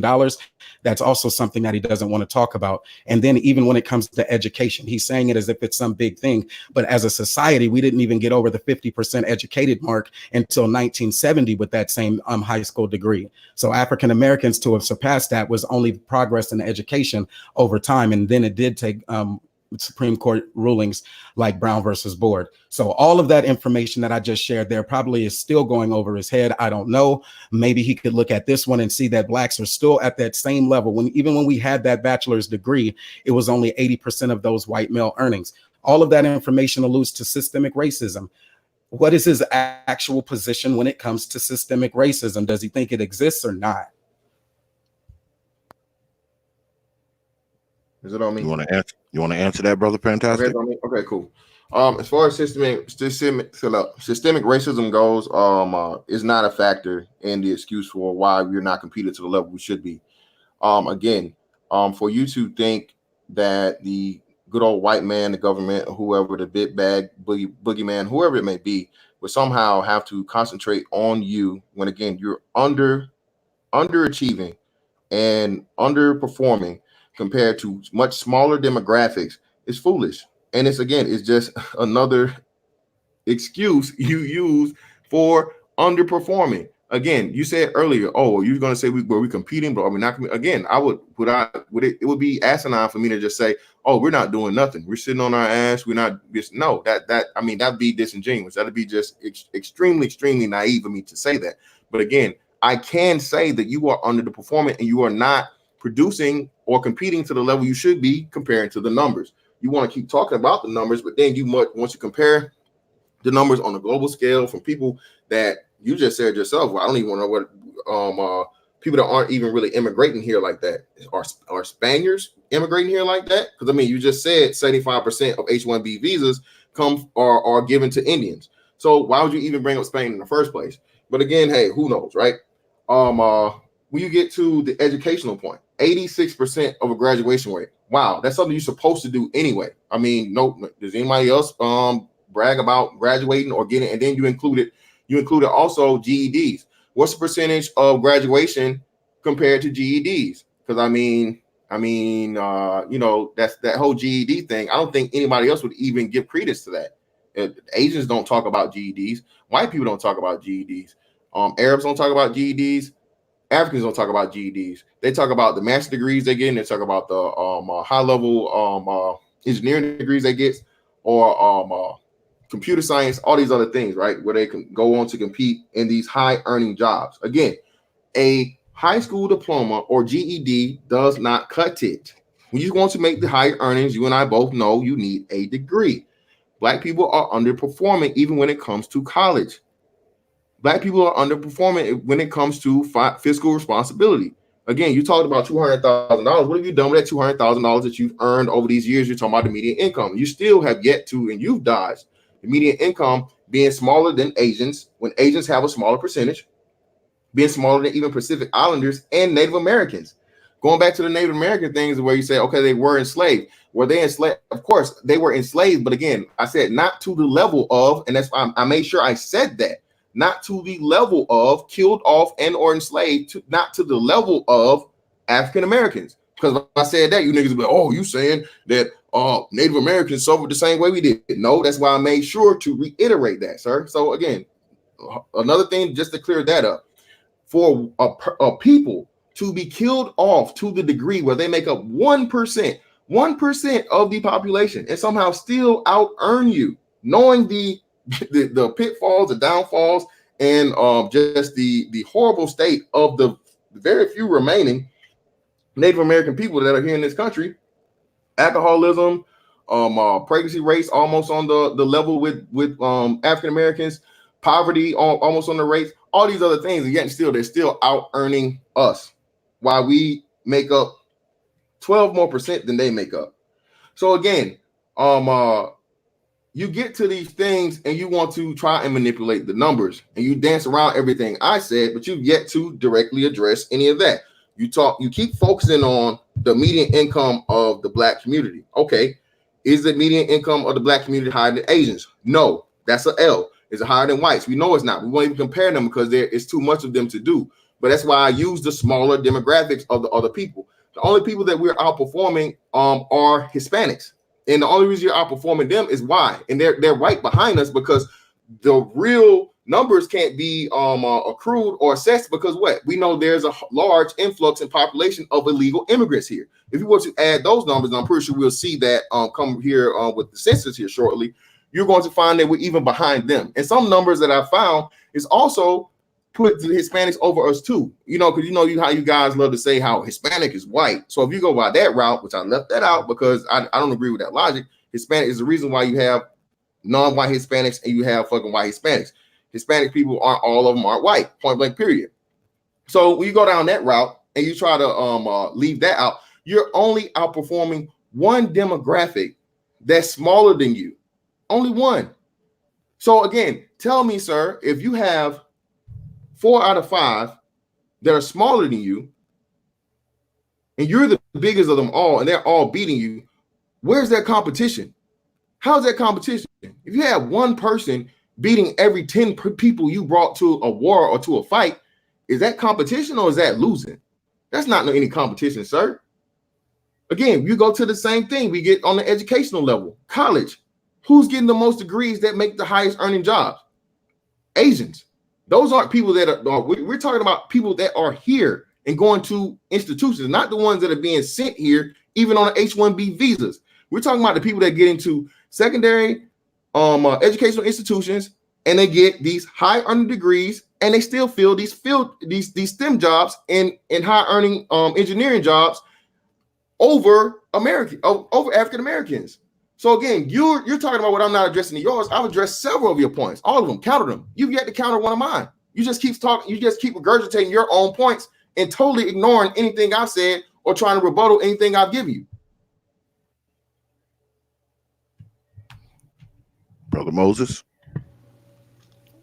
All right, so he did ask a couple of questions in there. Why would I even bring up Spain in the first place? And then he asked another question about, I don't know if he was asking a question or if he was just kind of regurgitating the information or back, or I don't know if it was a rebuttal or whatever. But anyway, why did I bring up Spain in the first place? Like I said, sometimes I do talk a little bit fast, and it is because I said that we operate in a domestic and an international capacity. We're 46 million strong, and therefore you have to compare 46 million to 46 million rather than comparing the 46 million of us to those smaller groups here in America. So it was a rebuttal against the position, in fact, that says, well, Asians here are doing better than us. And Hispanics are doing better and Indians are doing better, because you're talking about a group of 1,000, which is a smaller denominator, and where their top heavy group can influence that bottom line number against us, which is 46 million. With our 46 million, you got to take us as we are, those who are underperforming and on welfare, as well as those who are in the C-suites. And because of that, I gave the information that shows you can break it down even by metro areas and see where the Black median household income is higher. Places like San Francisco, Oakland, Hayward, that Bay Area, places like Phoenix, Arizona, that was only like 39.6, but it's still higher. 46, it's still higher. 45, it's still higher. 44 in Los Angeles or Southern California. New York is around 46. Chicago 36, Detroit even was around 32. Washington area is around 70,000 Black median household income. All of those are included, the ones that are overperforming and the ones that might be underperforming in places like Mississippi. But once you put all of that information together, what did somebody say?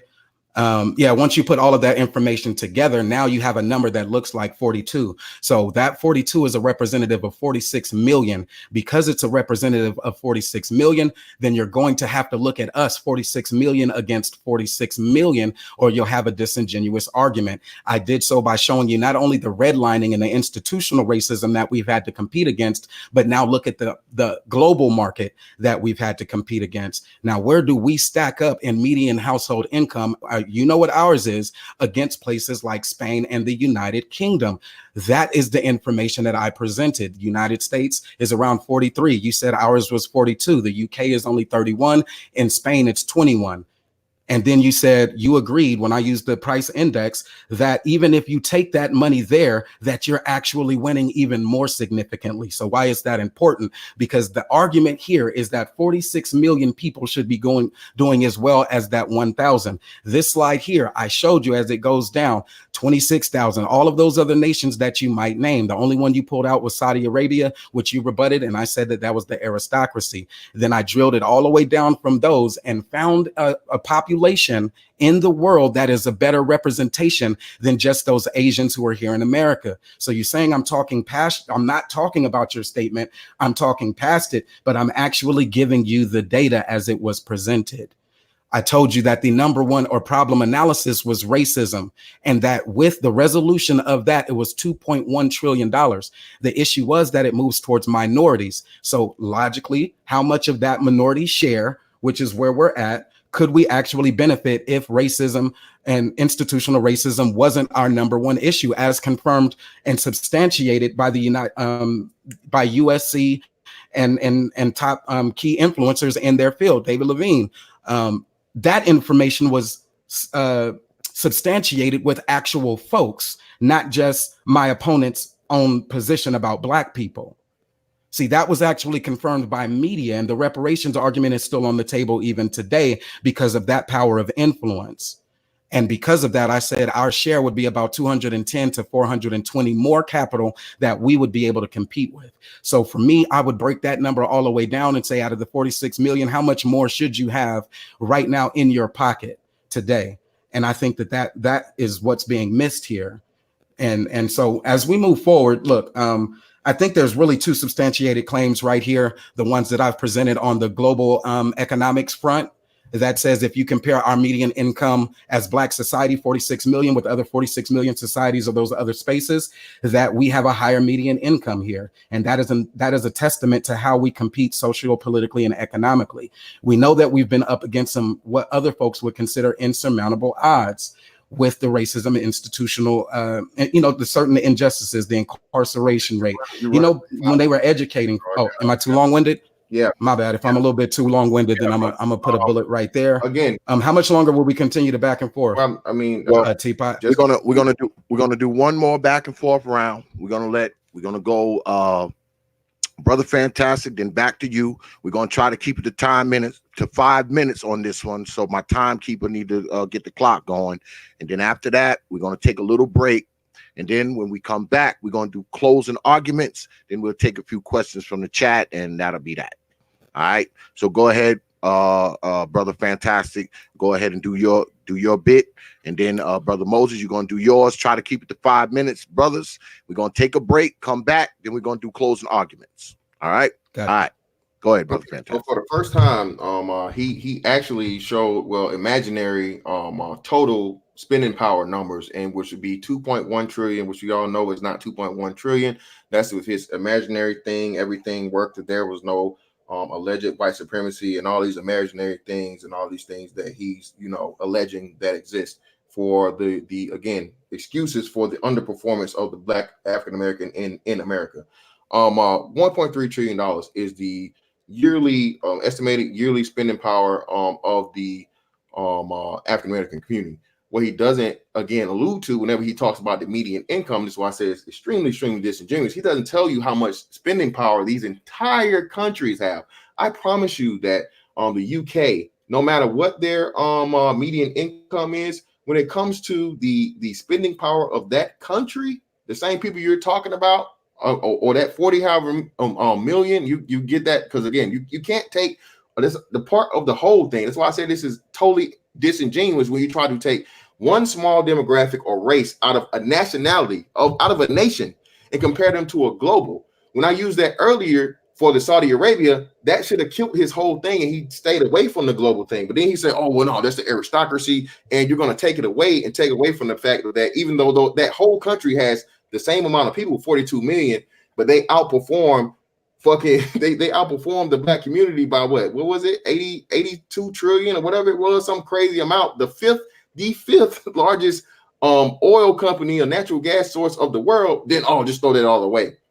But then we come back to it, and he wants to do the same thing with UK and so on and so forth. So again, if you want to do that, you have to properly do that and compare. Since you compare the nation, you have to compare the total spending power of that nation to the same 40 some odd million. So again, now that we've addressed that, and again pointed out that fallacy that he keeps trying to go to with this global argument, let's get back to the education aspect of it, because he still hasn't answered this question. You keep talking about the 82% of graduates, high school graduates, and GED recipients. Please explain to me and give me the breakdown of those 82%. How many of those are high school graduates? How many of those are GED recipients? And compare those high school graduates and GED recipients to the graduates of secondary educational facilities, colleges with master's or better STEM programs that are getting and out earning us by however much. And again, he wants to say and use the whole common denominator thing. Oh, it has a smaller amount. No, sir. No. It's not just a smaller amount. It's that these people are actually out earning white people, because Asians are out earning whites, period, altogether, even the biggest group, not just blacks. So again, that's you being disingenuous. And if you want to use that and throw that out, then what do you have to do? Then you have to bring the big bad white man into it. Because you want to say, oh, this group's too small, this group's too small, this group's too small. Well, we can just do real simple math and just take away 20 million of the 20 million of the white people out of the equation and balance it out with 40 some odd million for white people. And I guarantee you, if you did the numbers that way, there will still be to where the white people are out earning the black people. So this is why I say this whole debate has been a farce and a sham, because you're trying to manipulate the numbers. You have people in the chat, I guess, that don't understand mathematics, don't understand percentages, don't understand rates. So it's very easy for you to jump, hop, and skip and try to jet set and jump around the global economy and compare global economies when I gave you a perfect example to debunk and have you should just totally leave that alone. But then you try to come around and re-manipulate it again. If you're going to do the 42 million, you're going to say, hey, 42 million of people have this median income, but you totally, completely leave out the, again, complete spending power of that same 42 million. That makes your, again, argument moot, sir. Again, if you're going to show me the total spending power of Great Britain or UK, however you want to say it. Show it to me. I guarantee you it's more than $1.3 trillion. I've already proven it with Saudi Arabia. And several of those other companies, I promise you will be countries, I promise you will be the same thing. So again, I'm going to ask you, please address the disparity between these high school and GED recipients versus these people who are graduating from colleges and receiving these degrees, these high earning degrees. Please, sir, for like the 5th time. Brother Moses. Yep. So while I got my 5 minutes, it's time for me to stand up and let a little bit of energy loose. First of all, he keeps getting the number wrong on our graduation rate. And the only reason why I used that was because it shows that we are at a state of competitiveness. It was to debunk this 4th grade reading thing. It's just point for point. He has a source. He provides it. I have a source. I provide it. Now, what you will see is that I have been consistent with actually providing sources. Unlike himself, he keeps using things like, I guarantee you whites will outperform black people. That sounds like a psychological issue that he may be experiencing that wants to put white people in a position of superiority and black people in a position of inferiority. For him to guarantee that, that's why it sounds like that. So let me go on. And with that being said, I don't have any information on the high school GEDs, the number of those folks, but I will tell you that to try to compare someone with a high school GED versus somebody with an advanced degree, I'm pretty sure you'll see that the person with the advanced degree actually wins that in economic or earning capacity. So if that is your one thing, is just to debunk that small section of what I said, then good luck with it when it comes to actually getting people to say you won this debate. Other than that, I'm driving home these same similar talking points that you might hear from a globalist. And that is that the African-American talent on a global scale is competitive. We didn't get to go into it because his argument really wasn't about the median income household of Black society versus the median income of those other nations. He wants to talk about their purchasing power. In order to rebut the purchasing power, I already preempted that by telling you the price index.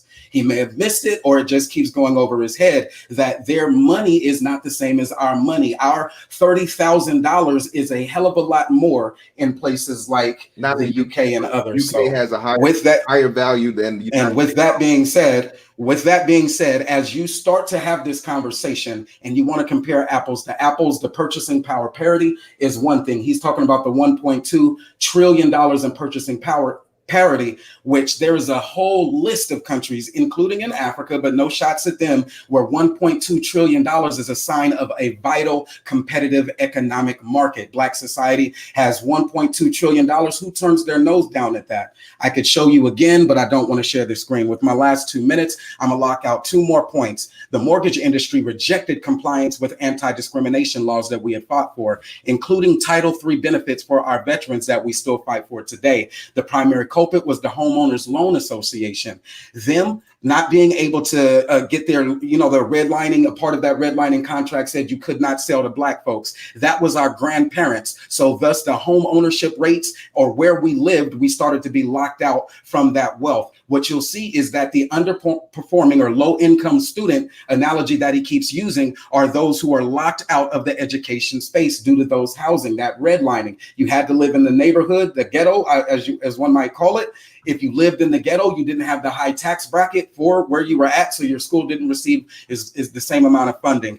And with that, your school not having funding then is not investing in those STEM programs, after school programs, technology, all of those other things that make your students more competitive. What happened? The FHA adopted the racial policy of redlining. And so not only did our veterans who wanted education opportunities, not only did their families still get locked out because they lived in the hood, their children, they also lost the benefits of their home ownership because they weren't able to secure those loans. Now, he didn't dispute that, but I'll pull that all the way forward into my final round. Can we quantify that disparate impact of credit and the homeowners and interest rates and all of that, and how that affects us as a Black community? Yes, we can. And that's the information that he wants to throw out by saying it's an excuse. He's just making excuses. No, it's not an excuse. It is a part of the aspects of capitalism is access to credit. There are some race inequalities. Yes, there are also some income inequalities, but there's more or less wealth inequalities that we deal with even today, which is why the 233 years of analysis that I provided going all the way back to when we were slaves, to the free point when people started getting land, to the point where we had to even fight back with the race riots of 1919 to get civil rights to kick off. And then the civil rights was a march for jobs and education and equal access, didn't start benefiting us into the 1980s. And because of that, you see the millennials who have this higher rate of graduation and we are more competitive. We're still behind, yes, but that does not dispute the fact that we are actually competing. The corporate view, I have about 10 seconds. Yeah, I don't even think I'll go into the corporate lens. I'm going to keep it right there and save the rest for my final round and tell you why I've won this debate. Okay. All right, folks, this is what we're going to do. We're going to take a little break. Then we're going to come back and we're going to have the brothers do closing arguments. We just left off with Brother Moses, so we're going to be coming back with Brother Fantastic. I think we're going to hold that one to 7 minutes again. So I'm going to need my timekeeper to be keeping the clock. We're going to go 7 minutes for closing rounds, and then we'll end the show up with a little, a few questions from the audience. I should make y'all super chat them. If you don't super chat them, I don't ask them shits. So we'll be right back on the other side of this debate. You're listening to the T.P.O.T. Hours of Power debates, Mr. Fantastic versus Brother Moses. I will see you brothers on the other side and sisters on the other side of the break.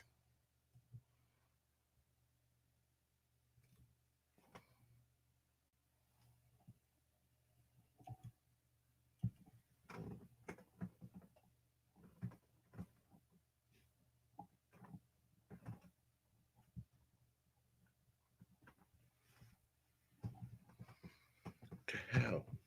What's going on with my music, y'all? Shit. What the hell just happened? That's not good, damn it. Hold on, y'all. We're experiencing technical difficulties inside the studio. Damn, something happened to my music. God damn it.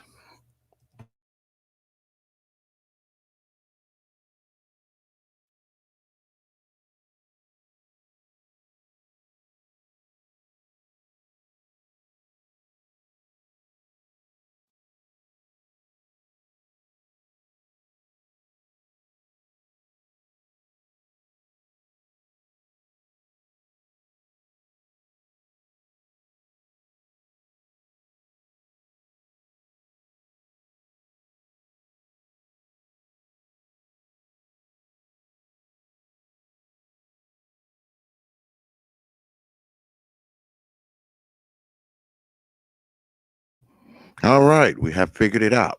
I'll see y'all on the other side of the break. Damn it.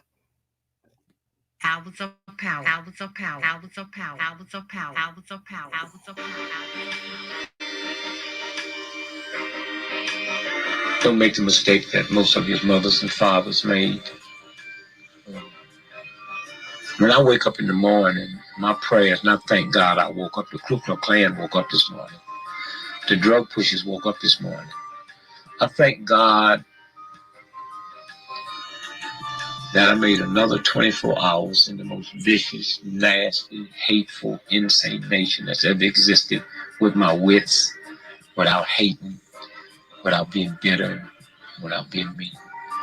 And I thank God that I survived 24 hours in that type of atmosphere with the type of amusement and friendliness. And so I would say to young folks, don't be in a state of denial of the racism and sexism, but don't let that block you. Don't teach your children that you have to be twice as good as a white. That's an awful thing to teach your children. Mm-hmm. That's like saying because you're black, white America has a right to change your dollar for 94 cents. But we used to get 50 cents, and before that we used to get nothing. Young folks have to say, we don't want more change for $1.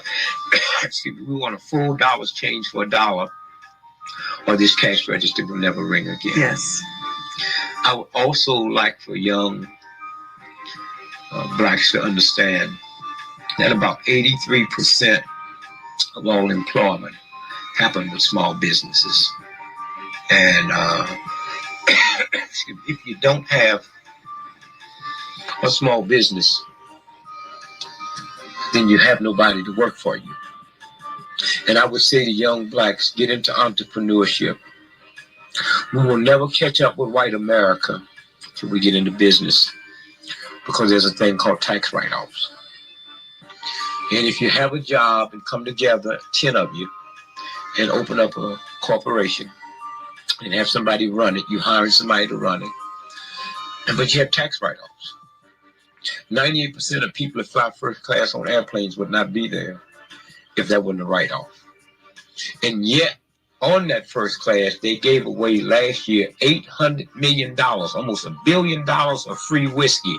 But if a welfare mother asked for some apple juice for the baby, she's laughed at. And so I would say entrepreneurship, and then understand that we will never survive as a group until we get into communities and not neighborhoods. A community is, I control the police, the banks, the schools, the firefighters, and I control the flow of the money. And I have no problem when I go in a Jewish neighborhood and the shop owners are Jewish, and I go into an Italian neighborhood and shop owners are Italian. I have a problem when I come in a black neighborhood and the shop owners is not me. A Korean has a right to come in and buy my shop for $30 million more than it's worth. That's good business. But if we decide that we're not going to do business with that boy, then he'll have to sell it back, or she'll have to sell it back to a black person for $1 million. Yes. And then the money circulates, and that's how you change. We've been so busy dealing with the hurt and the pain and the misery and glamorizing a handful that have made it, that we have never really looked at, like they say, your role model. If you haven't got a role model in your house, you should fall on your knees and pray to God, because something is wrong. Yes. And so I would say to young folks, it's not about alcohol, but it's hard for me to say that to you when a 5-year-old got to reach past mama's beer and papa's wine to get some mayonnaise. I would also say to young folks that the number one drug that will wipe you out is not cocaine, it's not heroin, it's marijuana. And they deliberately make that a recreation drug, but it stays in the muscles, it stays in the blood, and it will wipe out your memory bank. And also, this is the first time in the history of TB that TB has always been known as poor folks. It's the first time that TB is not running rampant in the ghetto. It's running rampant in middle income white America, because it's the marijuana that they spray, and that's no accident. And so I would just say to young folks, you have to reevaluate everything you've been taught.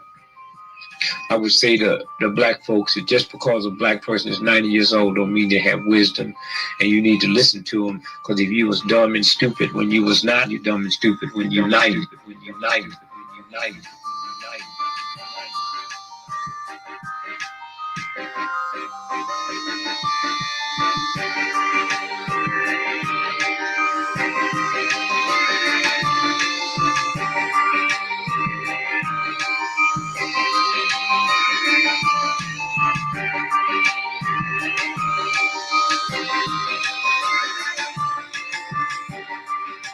Open your mind, open your mind, open your mind, open your mind, open your mind.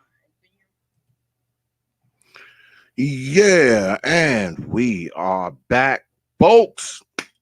The old T.P.O.T. Hours of Power debates.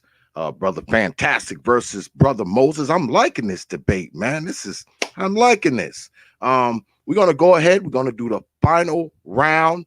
Brothers, keep it to 7 minutes. You will be on the clock. We're going to do that. We're going to do our closing arguments, and we're going to take a few question and answers from the audience, and then we're going to wrap it up, folks. So, Brother Fantastic, I believe we left off with Brother Moses. So, Brother Fantastic, pull the trigger, brother. All right. Again, I guess it's closing statements, closing arguments. I I won the debate because the opposition said exactly what I said from the beginning. Again, like I said, it would be asinine to say that Black people weren't competing on any level. I simply said what? That we were behind or underperforming. If you were to go back approximately 6 minutes, the last thing that my opponent says, yes, we are behind, but, well, wow, sir. Like I said, trying to globalize and jet set and do the median income, believe our total spending power, all of these things, yet and still you agree with my entire premise that I made crystal clear. And I know it was made crystal clear because you repeated it. Again, trying to say that somehow I'm conflating. Again, no, that's not me conflating or being confused. It's me being exact and correct. Again, it would be asinine for me to say that the Black person was not competing on any level when, again, you have $1.3 trillion of spending power, or like you say, these median incomes that are bigger and better than all these other third world countries, right? So I simply went the logical route and told you that we are underperforming and that we are behind. I gave you any and every source of data to make that point and make that case. I put the things in the chat you claim I wasn't putting there. The 4th grade reading level that is there. I think there's even a video in that includes and is a great explanation to it also. I also put in the thing about the African Nigerians that come here and outperform the Black community.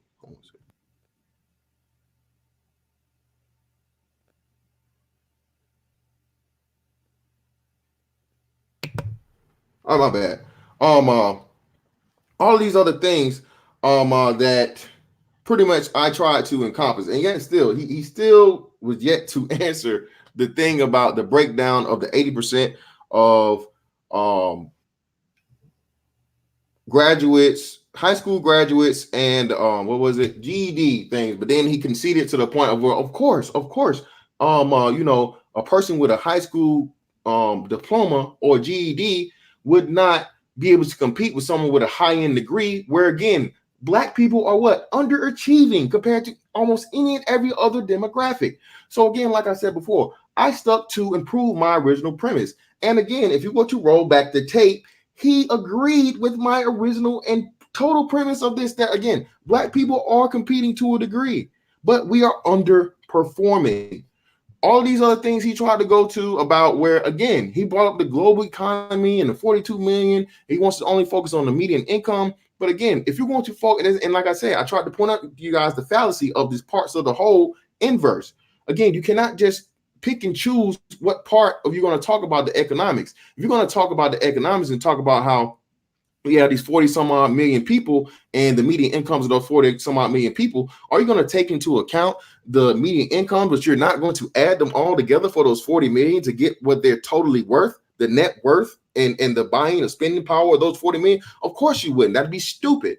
That'd be cherry picking the numbers to support your argument only. Again, you have to look at these things as a totality, the way it's supposed to go, parts of the whole, not the inverse. And when you do that, again, you take those 40 million, you add up all those median incomes, and you get the $1.3 trillion we have on the yearly. Again, you take this $1.3 trillion, you compare it to even people that have a smaller group than you, and they outperform you, they out-earn you. That is a bad thing. You say, well, you can't really count that because those people are smaller than you. Well, again, okay, so if you want to go that route, then you have to take the bigger group, divide that or subtract the 20 million that you need in order to make it the same as the 49 million. Then you have to compare yourself to those. But of course you don't, because then again, that will reinforce my fact and the proof of the matter that, again, we are underperforming whenever you compare it to this nation. When you want to go outside the global and you want to do all these other things and pull people from other countries that have different exchange rates and all these other things, but you want to include the median income, but somehow you want to leave out the total spending power or the entire fucking power of that whole government that's still at that 42 million. Again, bro, that's being disingenuous. As far as the slavery things goes, so on and so forth, man, look, Jim Crow, all these other things, all that's speculated.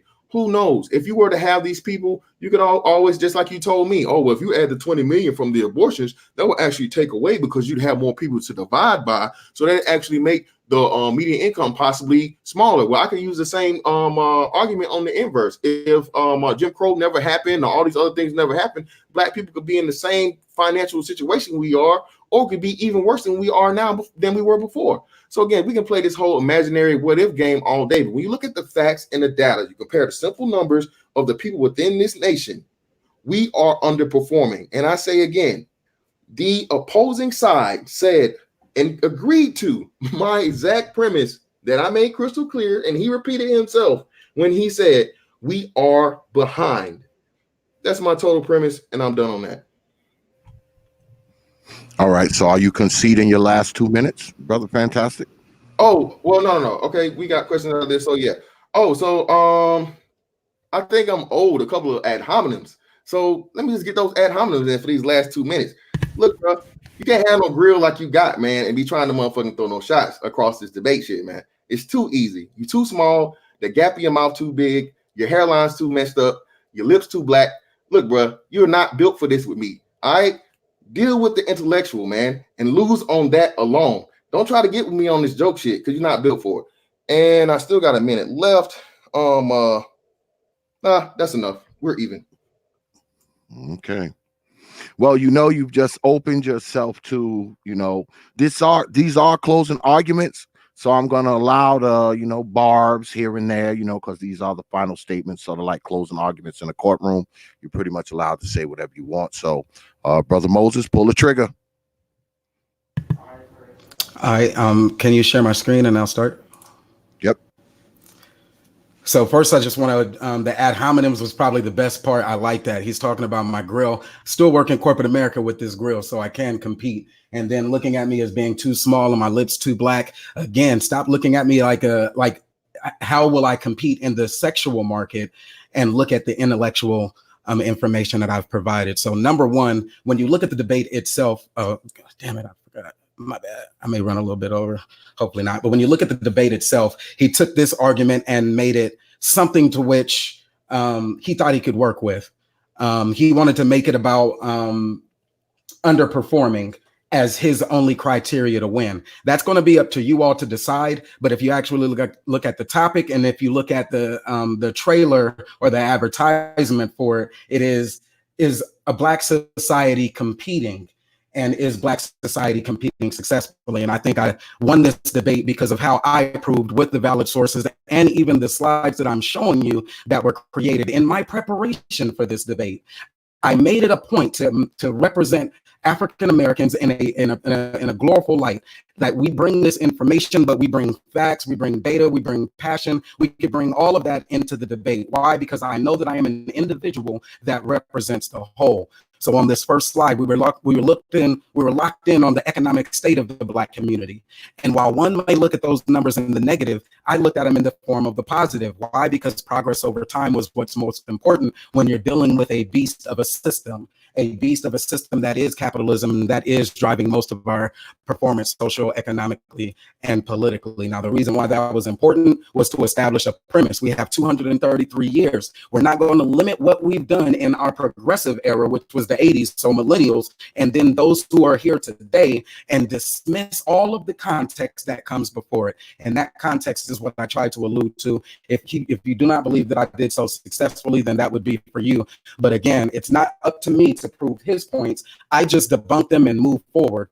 About the education, he said it was 4th grade. I said, nah, we got about an 86% graduation rate. So either they're graduating with these same standards and still can't read, or your point is mute. And he shared that in the chat. So number one, on that education piece, we know that our education system is being judged and evaluated. The success of our students being judged and evaluated is by another competing group. That's the core standards and all of those other things. From that, we know that we are doing what we can. We're fighting for equal access to education, private schools, Zions Institute, things like that. Black folks are continuing to compete. That is the threshold. is for me to come and actually show you that African Americans are actually competing. To do so, I did so on a bigger level.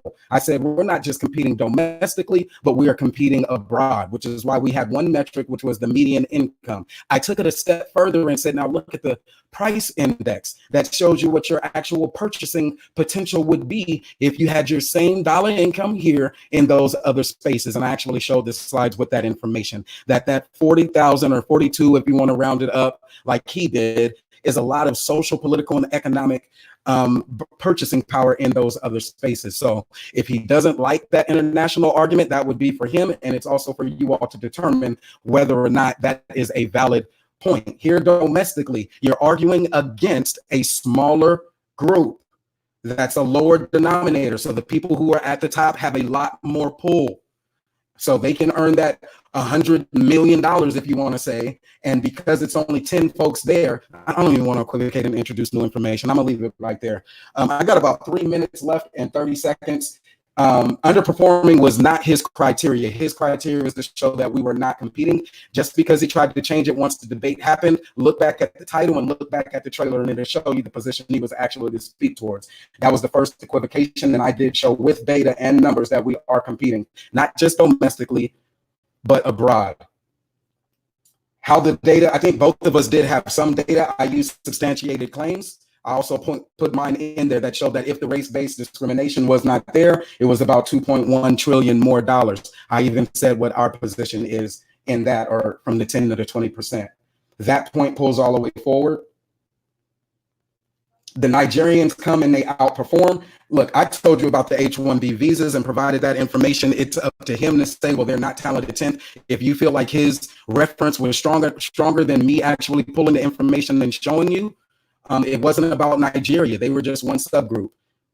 But on the whole immigration argument and those folks who come in through H-1B visas and those who are refugees who come in and they get the full benefit of the systems that are here, I would say I won, but that would be up for you to determine. So with that immigration point, it wasn't just about Nigerians do better. The breakdown of the graduation rates, I already did that. Demographic only domestically, and that's when you try to compare us against that lower denominator. So those minorities who have a lesser stake. The one he actually used was the Indians. And when he used those Indians, we had to debunk that again with the information about slavery. And even though he said killed off, he then tried to roll around and then say 1% survived. But he completely missed the whole, and they received reparations and land grants. Forward, because the part that he didn't address is a real thing here. When I said Ta-Nehisi Coates and we're talking about reparations as our political agenda, even in 2020. Those smaller groups that outperform, smaller denominators. I said, hold us up against civilizations or societies. We are a Black society of 46 million. Hold us up with a society of 46 million. The bigger groups, and again, when he was talking about the bigger groups, he was like, I guarantee you, if white people were at a position like we are, then they would still be beating us. Well, his guarantee is not something I banked on. What I actually put in the chat was the information about racism and if it was actually eradicated. He can say it. If Jim Crow never happened, then we would be better off. And that absolutely confirms my point. How would we be better off? Number one is because we're actually here competing. But even in confirming it, logically, it took our political activism and civil activism and fight for human rights to even make it so that those minorities, those first generationers who are able to send their top talent to our HBCUs and such, that they can come to America and compete. Because without our resolution for civil and political action, we do not have a society that has open borders. That was an African-American competition politically. Social, economic, and political power. That's how we compete. And I think I did a good job of showing that we've done so, not just domestically, but also internationally. Thanks for the debate, man. It's been a good one. I didn't mean to cut him off so many times, and even his ad hominems were actually funny, so I appreciate that.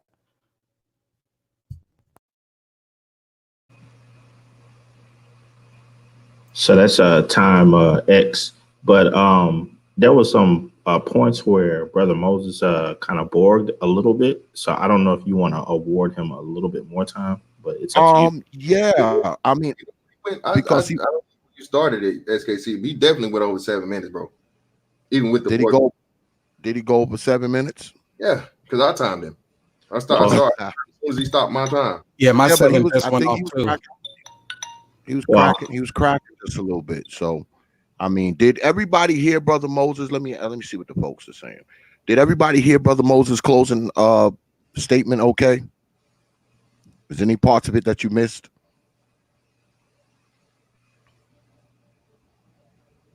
Everybody heard him? Everybody heard Brother Moses closing? Yeah, they saying they heard you. So, cool. Okay, I guess we'll go ahead and proceed then. This is the fun part of the debate where we take a few audience questions. You know, whoever want to throw a few questions at our debaters, I should say, feel free to throw your questions up in the chat room. I will try to get to as many of them as I can. And let them be intelligent questions. Don't ask them no stupid shit, you know, like where they buy their weed from and shit like that. Don't be asking no shit like that. You know, ask some shit that's concerning the debate or the debate topic, if you don't mind. All right. So if you got questions, shoot them up.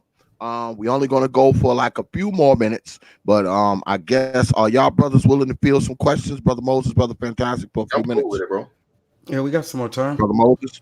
Okay, so you got questions? Go ahead, shoot them up. And long as they questions that I deem appropriate, I will ask them. I'm just saying. Come on with them. Come on with them. I just realized that while I was hitting those buttons, I turned my cam on too, but that's cool.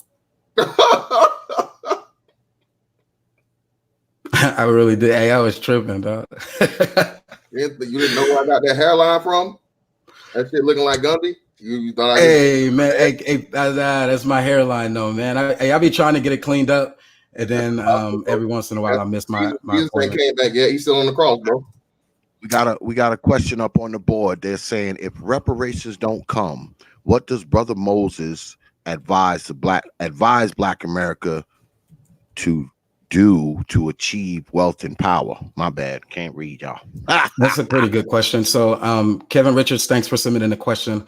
Reparations is just one of those political tactics that we use.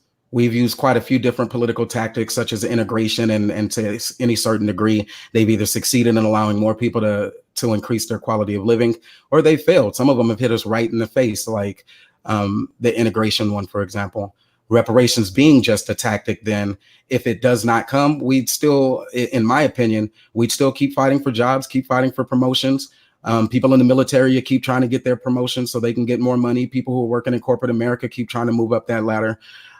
Those folks who have the small businesses, like I brought out, I think it's actually like 2.6 Black businesses, but those folks, 140 billion, if they continue to grow year over year, they have 1 million Black workers for them. Hopefully they can get a little bit more productive and turn their time into more actual income. So they not only stay the course, there's other political agendas out there, such as the legalization of marijuana, which is a huge one right there. I still see that as a viable option to increasing Black wealth. So thanks for the question. Any other questions that y'all want to ask the debaters? Yes, no, maybe so. Come on, man. I know y'all haters. I know y'all haters got. I got a question. I got a question for the chat. How come I got damn near 300 people in here and only got 190 goddamn likes? How about that? Go ahead, hit that like button, man. It only takes 2 seconds to do it. I got almost 300, got 285 of y'all in here. I mean, come on, man. I mean, it takes you 5 seconds to hit the damn like button. You've been in here all night. You must like something, even if you don't like my ass. You gotta like Brother Fantastic or Brother Moses, or goddamn it, you might even like the goddamn timekeeper, SKC. But for Christ's sakes, hit the damn like button. Jesus. Thank you. All right, I think we got a question up here with a super chat attached. Brother Chief Rocker. Good luck on that super chat, Brother Chief Rocker. He says, Brother Moses, yes or no? Do you feel that as a race, we should take a page from the playbook of continental Africans who immigrate to this country? That's not really a yes or no question. It also assumes that I know what the continental African playbook is. If they're referring to your top talent going places, we do have expatriates all over the globe. Thanks. All right, we got another one. How can Black people be competing when we refuse to compete against whites, hence choosing to integrate? And that's for Brother Moses again. All right, I appreciate that, Roscoe, as well. Competing then is a democratic process or a tool, social, political, economic. We're all under the capitalist form of economics, but democracy is another tenet of the society the broader society that we live in. And if I can, when you're talking about the part of the whole or the whole of the part, capitalism is a form of economics. And then, or even in democracy, democracy is a form of government. And then you have the individual units that make that thing function. So I just want that to be clear again, that we are Black individuals. Your success can be representative of the whole, and the whole can be attached to you. They can say, oh, he's Black. Try to find yourself in other spaces internationally, and they will tell you, oh, he's a Black guy, or they will tell you that you're an American. Why? Because you are a part of the whole, or the whole is also a part of you. It's not a conflation. It's just common sense. How do we compete with integration? Integration was one for jobs and equal opportunity, equal access. The real thing that we were competing for was equal justice under the law. And that's where you'll see where we have a lot of our different losses at in politics. Integration was just one tactic to try to get increase in our livelihood. Appreciate the question. All right. This one is for Brother Fantastic. They say, why did Fantastic change the debate topic from not competing to underperforming? Quite simple. I mean, that the way and this wasn't intentionally done, but I mean, that's a fallacy. I can't go into an argument or to a debate with an argument that I know is a fallacy within itself. So again, it's a degree. You can still make the argument of, yeah, you're competing, but you're not competing to the level versus you're not competing at all. If I even came on here, you guys would laugh me out of the room because there's no way for me to prove that there's no way you're competing when, again, you have $1.3 trillion in things, even to his point of graduating at any level over 0% or over 50%, and plenty of other things. I mean, the many industries that is well known that Black people fund or they generate. So again, that's why I had to. You can still make the argument to a degree and be against the side. It's more so the against versus the affirmative versus the sticking exactly to the thing. And if you're familiar with debates, you know that's something that's simple. I mean, that's crazy. All right. Can I rebut that real quick? Yeah, go ahead. And it won't be long. Changing the debate, once the debate starts, changing the topic, it's not that you were trying to move away from a fallacy, but it's that you had already seeded the debate. So I could have been upstairs playing Civilization or Call of Duty once you change the debate, once the debate starts. That's my rebuttal. The debate wasn't changed. Again, I still stuck to my premise. You were the affirmative. I was the against, and I was still against because my premise was you're not competing to the level you should be. Again, if that's the case, it's a flawed debate. It's an unwinnable debate. So either way, you're trying to corner it in your favor. That's stupid. You know, there's no way that I could ever prove that Black people aren't competing on any level, because that'd be your first go-to to say, oh, so we're not competing at all. We're not competing at all. We have this, we have this, we have this, we have this. This is greater than zero. This is greater than zero. This is greater than 50%. This is greater than 50% compared to this, compared to this, compared to this. Come on, bro. Let's be realistic. Stop it. Don't be a child. And since he counter rebutted, then I'm going to just say, look, how you slice it is going to be up to you. Your performance is going to be based off of the potential that you've been able to realize, the network that you've been able to leverage, the systems that are in place. There's a broader, more complex thing here. So when I'm saying domestic and international, I am referring to how can we actually measure our performance. It would be asinine as well for me to say competing Black folks against the top Asians who are here, or the top Indians who have been contracted to come here and those things. That you can't prove they're the top Asians or the top anything. They're just the people who happen to do that. And actually, you never even address the lottery system. What is a lottery system, sir? A lottery means, hey, a name's put in a hat and you're picked out by chance or whatever, so on and so forth, right? That means no one's not guaranteed. You don't know who's the person that's going to get the thing that comes here. And well, this is after the debate. So if you really wanted that point about lottery systems, you would have brought it into your closing arguments. Because you didn't, I think you missed that opportunity. Hold up. We're getting some super chat questions coming through now. So I gotta ask these because they got 5 on it. Mr. Fantastic, in comparison to continental Africans who immigrate to the U.S., why do you think we are getting left behind collectively? Because we lack discipline, we lack an understanding or a focus on education and intelligence. We lack understanding on fiscal responsibility, economic literacy. All the things are quite important in this society that any and every other demographic that's proven themselves to be somehow come here and figure out before we do. That's the reason why. All right, we got one from Brother Kenneth. He said to both debaters, on a percentage basis, how much culpability do you put on our community for the issues discussed, if any? You want to take that first? 100%. 100%. No one can be more held more responsible for your competition or lack thereof than you. Again, there have been other, like I said, and I started out my opening statements, there have been people that have been enslaved.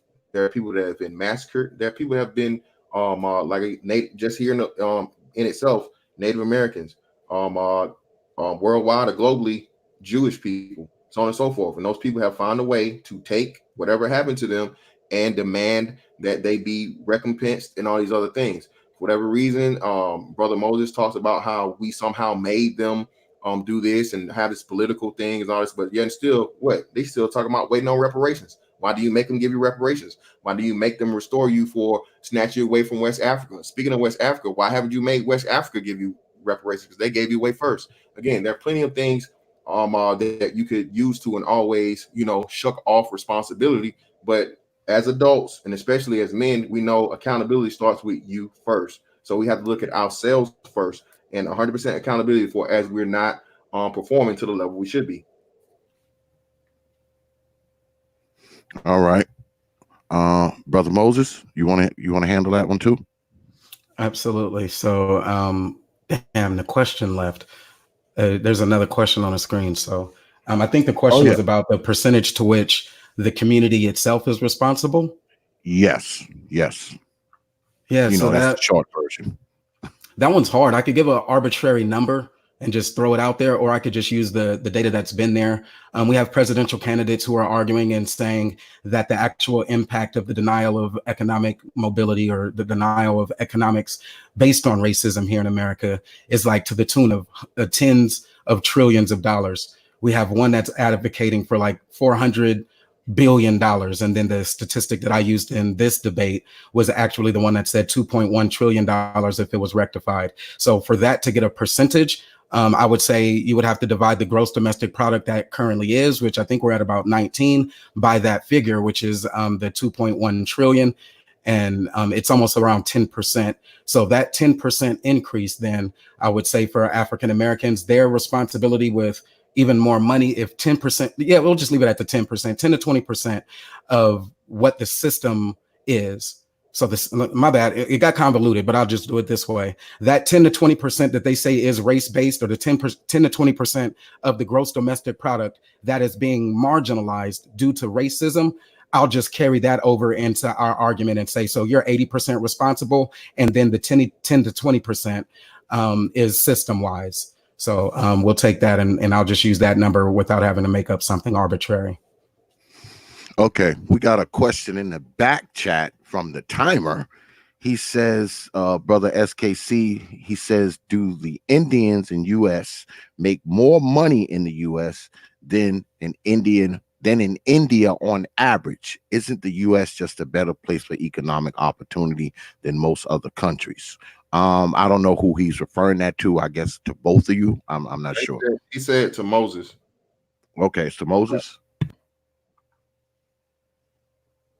Okay. Yeah, to Moses. My bad. So absolutely, which is the same reason why I would say you can't discredit the 233 years. We know for a number of those years, 80% of America's tax revenue was generated in the South and in slavery. 58% of us still live in the South under the harshest conditions. So when you're looking at India and you're saying, well, most of India has it bad and the ones that get here may have it good, come back here to America and see that America is a better space because of the contributions of those Blacks who have been competing socially, politically, and economically. That's why those inventors were important when it's talking about spark plugs and how we still benefit today because of the spark plug. I can get to work because of those spark plugs. Refrigeration, my food is still good because of those Black inventors. The television, I can still do it. So there's a lot of different components of Black that still impact us today that we can't discredit, that have made America what it is today. So those other people can come and benefit from the collective efforts of Black society. All right. I also had a question from Brother Simon Landreth. He said, when we talk about competing, doesn't that start out with our children studying more than 45 minutes a night and more like 4 hours like the Asians? I don't know who you're referring that to, Brother Simone. I guess both the brothers can take it if they want to. Hold on, let me see. What's the question? Which one is it? Simon Landreth. He said, when we talk about competing, doesn't that start out with our children studying more than 45 minutes a night and more like 4 hours like the Asians? Most definitely. Again, I think, again, like I said, it's on us. Again, my opponent in this debate wanted to totally and completely run away from the parentage aspect of this, when the parents are the key to the foundation of any demographic, any race, any nationality, anything. Because again, you set the tone and you set the expectations for your culture. And in other countries, whether it be Indian, African, Asian, Arab, education is pretty much the linchpin and the root of the understanding of how you gain success, especially to get to America, or to, once you get in America, to get better. So again, when we have these parents that are failing, and to your point, those old mamas, because again, you're at a 70+% rate of households that's who the parents are for the Black community. And again, he's already seen it. I put it in the chat. You have these adult people, as to however it goes, whether they're passed through or they slip through the cracks or so on and so forth, they're somehow graduating high school, or they're getting these GEDs with a 4th grade reading level.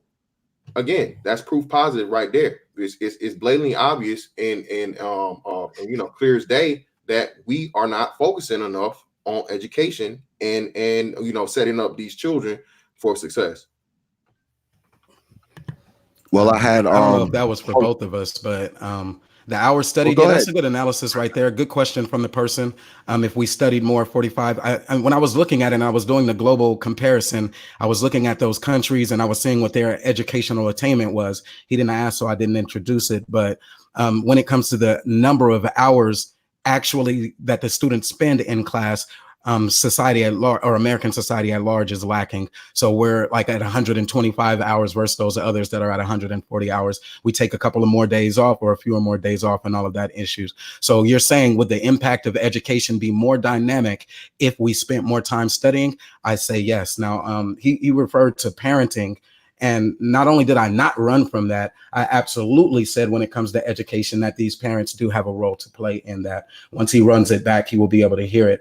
But it's still the same argument. Parents setting the tone, you would then have to accept the redlining argument, any of those Jim Crow areas, because he's admitting that we inherit the conditions by those who had competed before us. And so if our parents and grandparents were redlined out and they moved us into those communities, ghettos or whatever you call it, redlined communities, all of that information now provides context for how we're competing up against the odds. It shows you what we're competing against, and that every small victory that we might have, or even our large victories like Brown versus Board, we still have to take all of those into consideration when we're asking, are we competing as Black society? Thanks.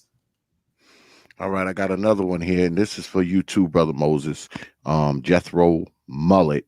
He wants to know, if all white people disappeared, off the face of the earth, will there be any excuse for us not to succeed, being that white supremacy will no longer exist?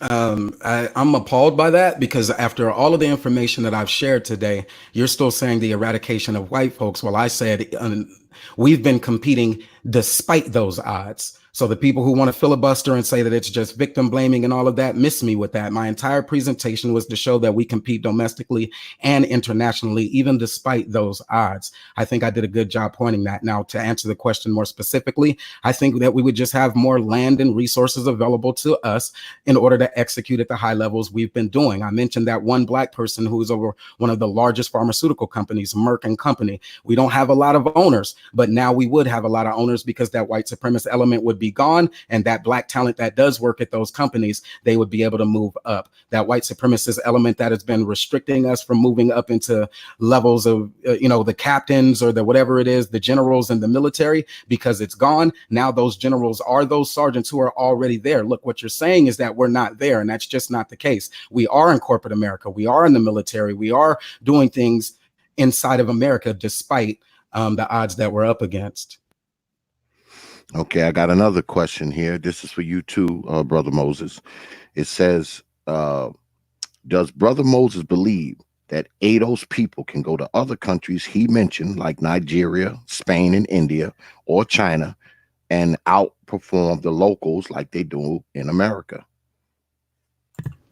Yeah. So again, once those expatriates who are African American or of American descendants of slavery go over into those spaces like Nigeria and Ghana and things, they're going and they're leveraging the networks and the institutions, whatever is there. We already have expatriates that are high-level Deloitte consultants that are there. You have people who are government advisors. You have military advisors that are Black. These people are going and succeeding in even foreign spaces. To act like they're not, it just shows the lack of education on your part. We're already doing that, is what I'm saying. Okay, and we got a $10 super chat question from Brother Dollar Washer, who been dropping coins all night. Good luck on those super chats, Brother Dollar Washer. He says, open question, what's wrong with a core group of thinking Black men create a centurion agenda so that we can develop our own GNP so we can compete and eventually dominate the global market? Brother Fantastic. Nothing wrong with it. I mean, it's just again, it have to be something that's instilled in the community from, I think, childhood and, pretty much inception, and put into the mindset versus the things that are currently there. Again, as much as I love sports and basketball and football and all these other things, the Black community puts far too much of an emphasis and important and focus on entertainment and sports and all those other things, your physical attributes versus your intellectual. So I just believe that we were to somehow refocus that into more of the intellectual aspect, because there are far more intellectuals than there are talented athletes or talented entertainers. And I mean, just look at I think the NBA makes up something like 1% of the population or whatever, less than 1%, and I think the NFL makes up like just at 1% or something like that. Again, man, it's just evident by the numbers that you have a lot more chances of becoming someone successful or impactful with your brain power versus your actual God-given talents and abilities. And I don't know what a centurion agenda is, but I do like that they included GNP. So that would be a good countermeasure to say the gross national product that African Americans would be able to deliver on. So because I don't know what a centurion agenda is, I would have to do more research and get back to you and see if that would be a valuable tactic. I know right now the social, political, and economic one, those levers are at play. We do have organizations that are pushing that agenda. Those organizations being the Congressional Black Caucus, the National Black Chamber of Commerce, and then the NAACP. That's our political, social, and economic wing. He brought up the entertainment. That's another one area where I would say we are actually strong and competing. When it comes to media, man, they love that. Like even the hip hop, all the way down to the fashion or over to the fashion and different industries like that. How what's the dude name from Shark Tank turned $40 in a budget into like a $4 billion FUBU brand. I mean, things like that, those examples are the ones that I don't want to be excluded by pushing this one-sided narrative that says blacks are not competitive. For me, I think as a media, which we are on YouTube, it's stronger when you have those points that says, look, not only are we competing here in America, we're competing abroad. I can tell you about the expatriates. I've already provided the data that says there's over 9 million. I can tell you about some of the odds that we're up against. But even despite those odds, we can still break it down and show you that when one school closes, you're still having African-Americans step up and create a new school. So schools, Ziax Institute, that's how we're fighting back in the education space, school choice, other things like that. And a lot of people keep going in the chat, and I'm sorry, they didn't ask the question via super chat, so I want to address it. I'm gonna just leave it right there, and say thanks for asking the question. We really appreciate your participation and your contribution to this live stream, kicking off the new year with these good debates. You got a super chat too, bro. Absolutely, yeah. We got one up on the board from my man Keep It Techie. What's good with it, Keep It Techie? Another $5 super chat. Good look on that, brother. He says, what do you consider the major underlying reason for the underrepresentation of blacks in the STEM fields? STEM is wide open no matter the race. I don't know who he's addressing that to. I guess whoever want to take it can take it. I think Brother Fantastic was talking about STEM, so it may be about him. Okay. Again, it just goes back to the, I hate to be cliche or the same thing. It's not enough focus on intelligence, education, and STEM areas, again, for the black community. As you said, man, the parent is the source, the motivation, and everything to get the child enthused by learning, intrigued by learning. And it's just not enough of that. So again, that's the very, very important roles that happens when you have two people that come together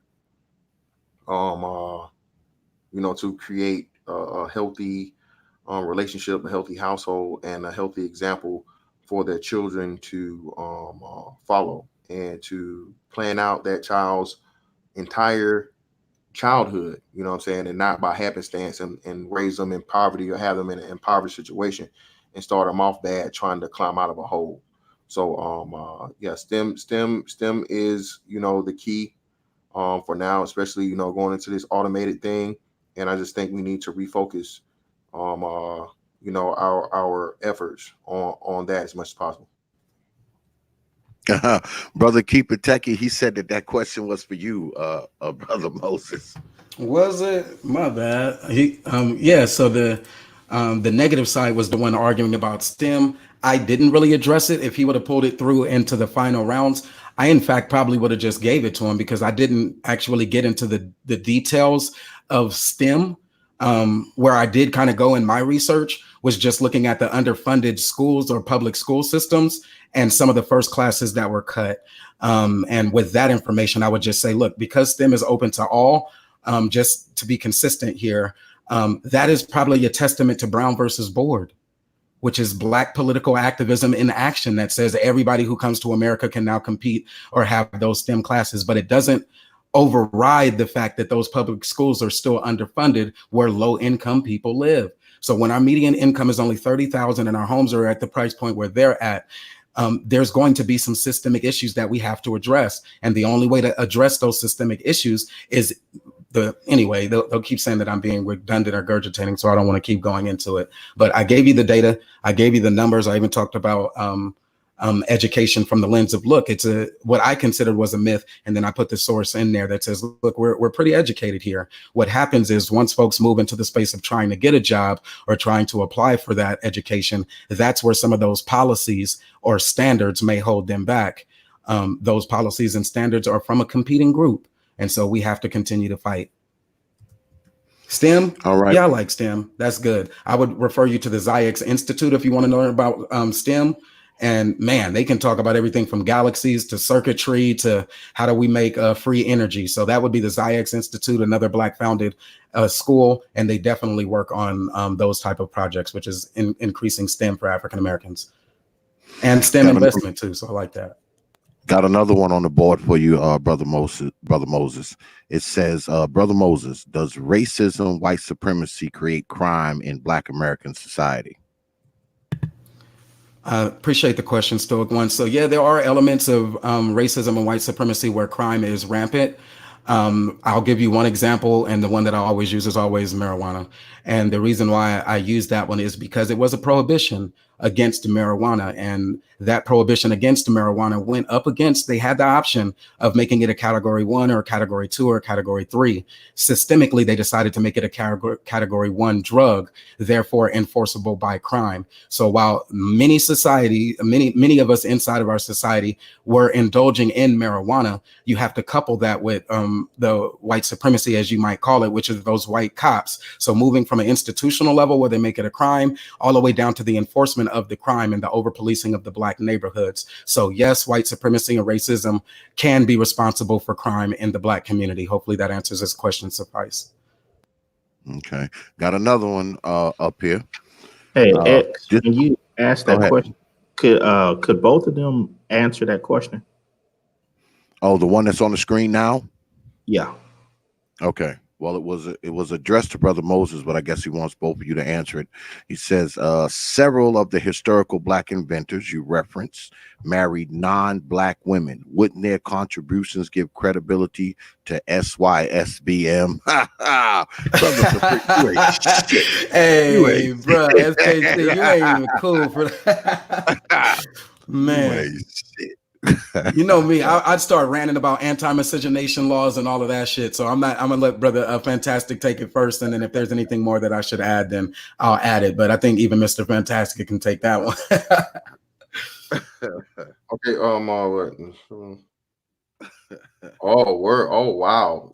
Hey, man. You go by first, motherfucking Bullwinkle first, fucking failure first, motherfuckers, man.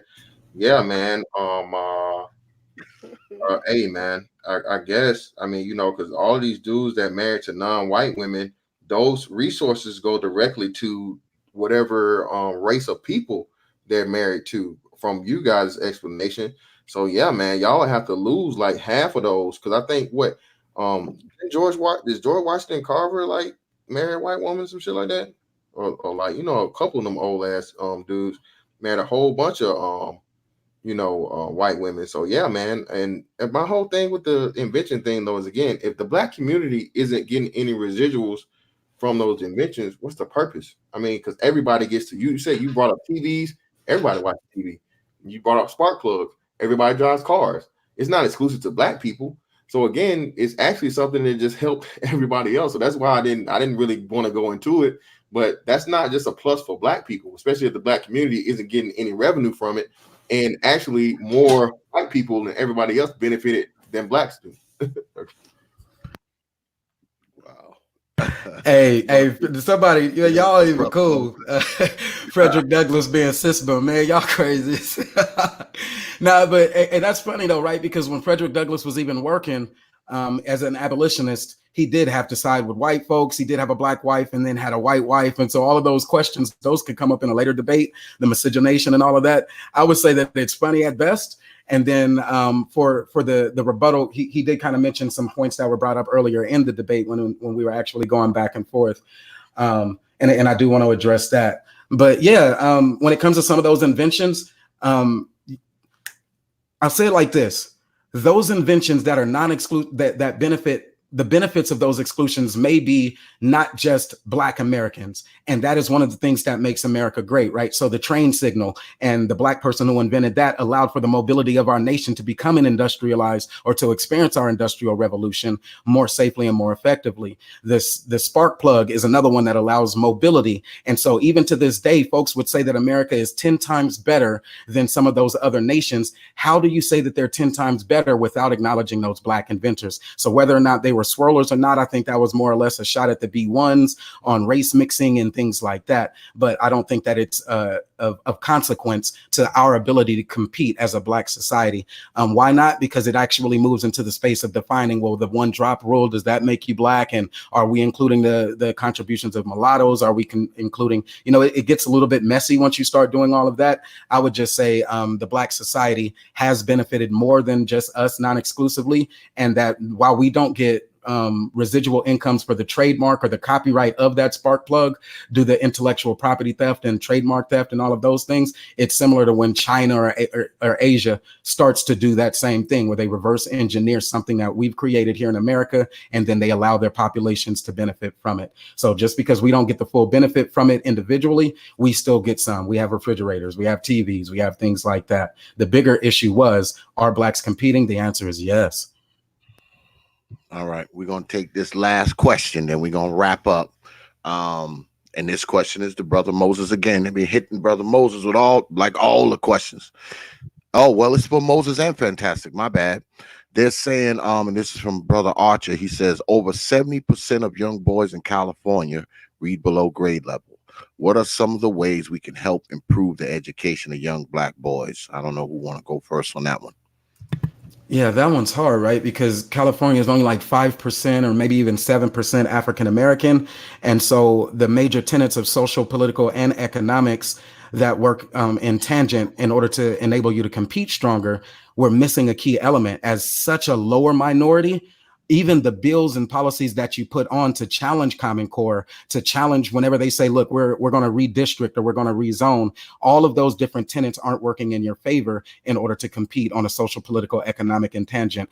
And so it would probably fall back to the parents, like Fantasia was saying, and what the person asked earlier, that 45 more minutes of reading, turn off that TV and get back into more homework or something like that. Maybe that's a viable solution. Reading in English, I don't know. So reading in English is going to be paramount. So maybe disciplinary wise, if there are things where your youngsters are acting out, and this is really on a personal level, if your kids are starting to act out, maybe you can encourage reading as a form of discipline. But I don't know if that works in reverse psychology. So I'd have to think that out a little bit more through. 70%, that is going to be a hard challenge for us to continue to fight against.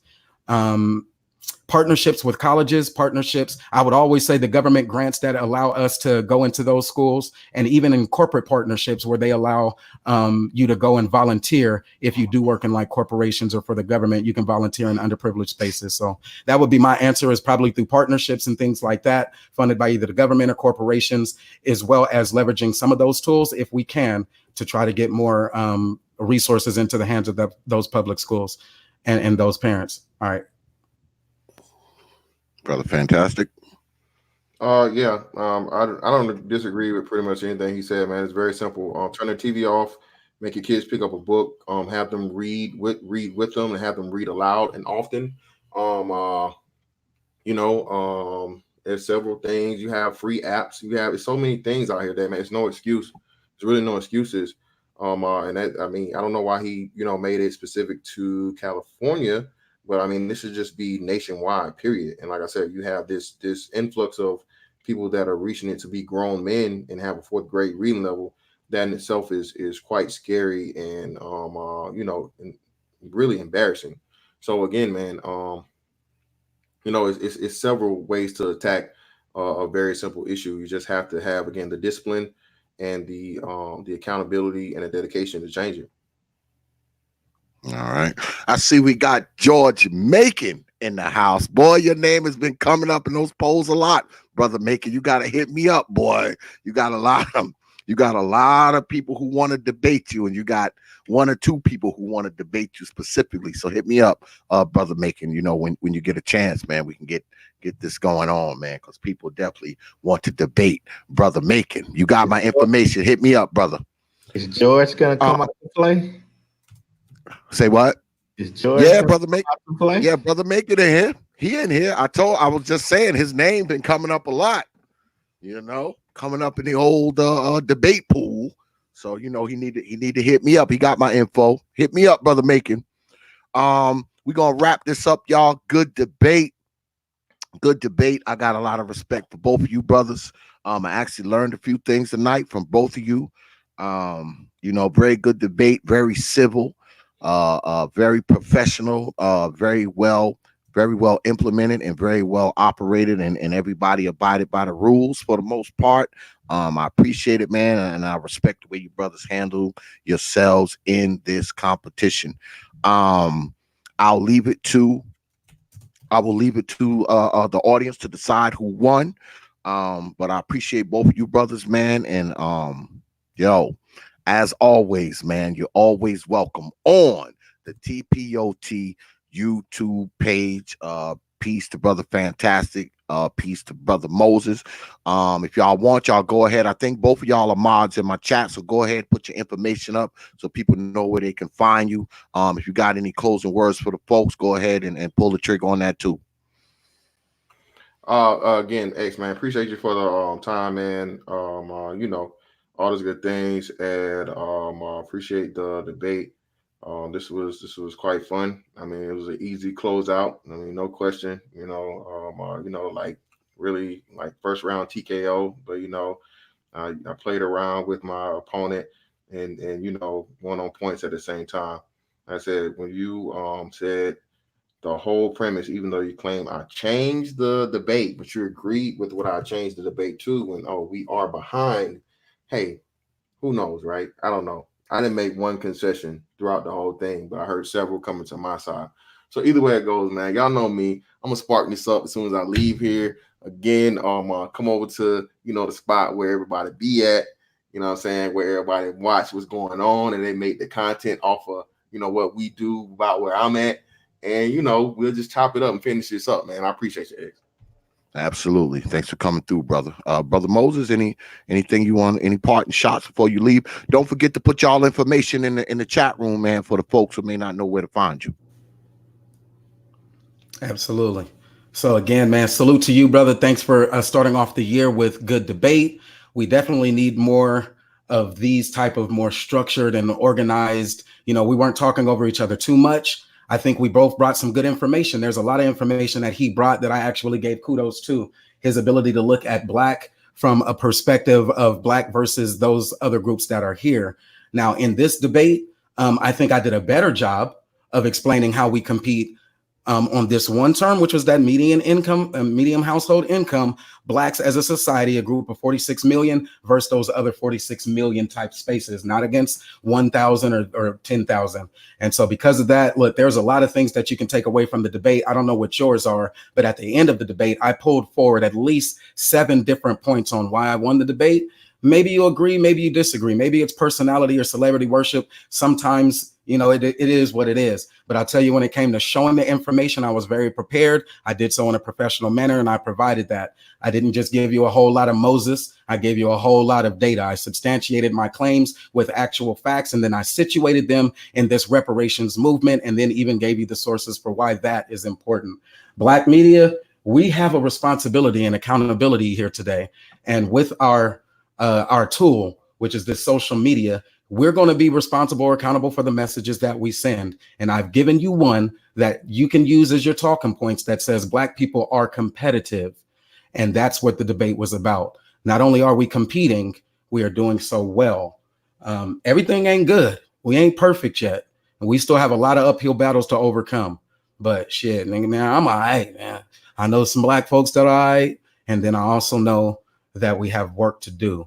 B1 Network is where you can find me. My name is Brother Moses, and so I'll drop my link into the chat for those folks who would like to subscribe. Chat, Brother Moses. And I thank you all for actually coming to attend this debate. Mr. Fantastic, phenomenal job. The ad hominem was actually funny, so that's fair.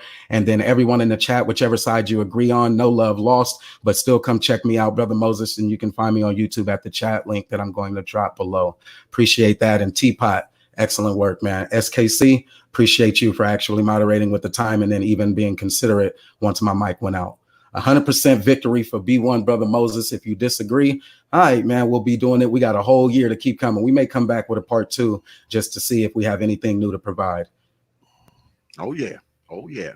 You'll be finding a lot of these great debates, folks, on the T.P.O.T YouTube page. You know. Just pass one thing over to Brother Moses real quick, man.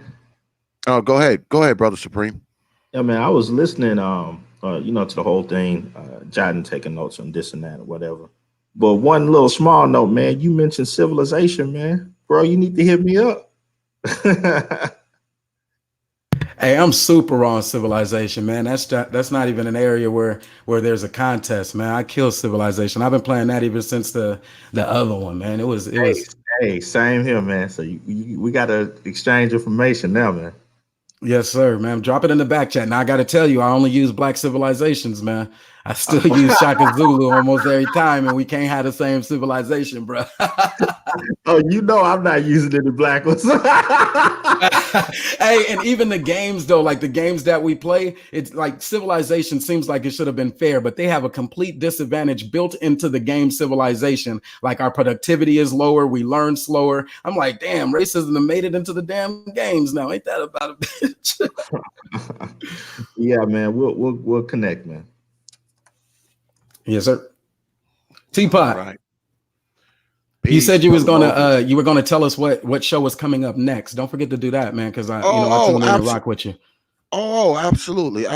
Man, let me get up here and do some talking. God damn it. Yeah, we got some good shit coming up for y'all, man. And I'm not gonna tell y'all everything. I'm only gonna tell y'all the shit that I already got nailed down, but I'm already working on some shit. Tomorrow's gonna be a good show. I got the brother Dr. Phoenix is coming through tomorrow, and he's going to come through with some real dark facts about the medical health of Black folks. You're going to want to tune in to that one. He's going to tell you some shit that scare you. He's going to tell you some shit that's going to make you want to go get a checkup tomorrow. But it's some shit we need to hear. So we need to have this discussion, because a lot of us, man, we're not taking care of ourselves right. We're not eating right. We're not living right. And Dr. Phoenix is going to be here tomorrow with some of those cold, dark facts, boy. So make sure you have your butt right here on the T.P.O.T. YouTube page tomorrow. Dr. Phoenix will be here. DXL, Dark Exodus Live. So you know it's going to be dark. But some other programming notes. Next week, next Thursday, on DXL, the one and only Sister Shahrazad Ali will be right here live and direct on the T.P.O.T. YouTube page. She's going to be taking your calls. I know I've been promising y'all Sister Shahrazad Ali for a while, but she's been really, really busy. Her new book has really started to surge, so she's traveling all over the country. But I did speak to her. I think it was the day before yesterday we spoke, because Sister Ali happens to be a friend of mine. I've known her for years. We spoke the other day, and I've been telling her, yo, Sister Ali, I need you to come back, because this will be like her 5th time being on my shit, because X knows the folks. And I told her, I said, I need you to come back, Sister Ali, to talk about some of this stuff. So she's going to be off next week, and she will be here next Thursday on the T.P.O.T. YouTube page, home of DXL, and she'll be taking your calls. It's going to be a live call-in show with Sister Shahrazad Ali right here on the T.P.O.T. YouTube page, And y'all better be calling in, too, because she's always like, she told me that the other day. She was like, oh, they never call in on your show, X. Y'all better call in. I'll haunt your ass in your damn dreams. All right? You'll freaking wake up in your bed screaming. Ah! Your wife would be like, what's wrong with you, Negro? You'll be like, you didn't see X? He was just standing there. So call in. I'll be standing by that bed. God damn it. But 3 weeks from now, I got a really, really hot show for y'all that I'm kind of working on. I don't want to say anything about it because it's not in stone yet. It's like 88% there. It's not right there yet. So I don't want to spoil it, because I like to deliver to y'all what I tell you I'm going to deliver. But absolutely, next week, Thursday, Sister Ali will be here, and she'll be taking your calls, talking. She'll be covering all types of topics. We're going to be talking about, the relationships between Black women, Black men, and just Black society on a whole. So you don't want to miss it. Have your Black behinds here next week, and you'll get a chance to talk to Sister Shahrazad Ali on the phone. All right. Next Wednesday, I don't know what we're doing. I got a lot of shit I got to do next Wednesday. I don't know. I'm going to try to have another debate on Wednesday. I'm going to try.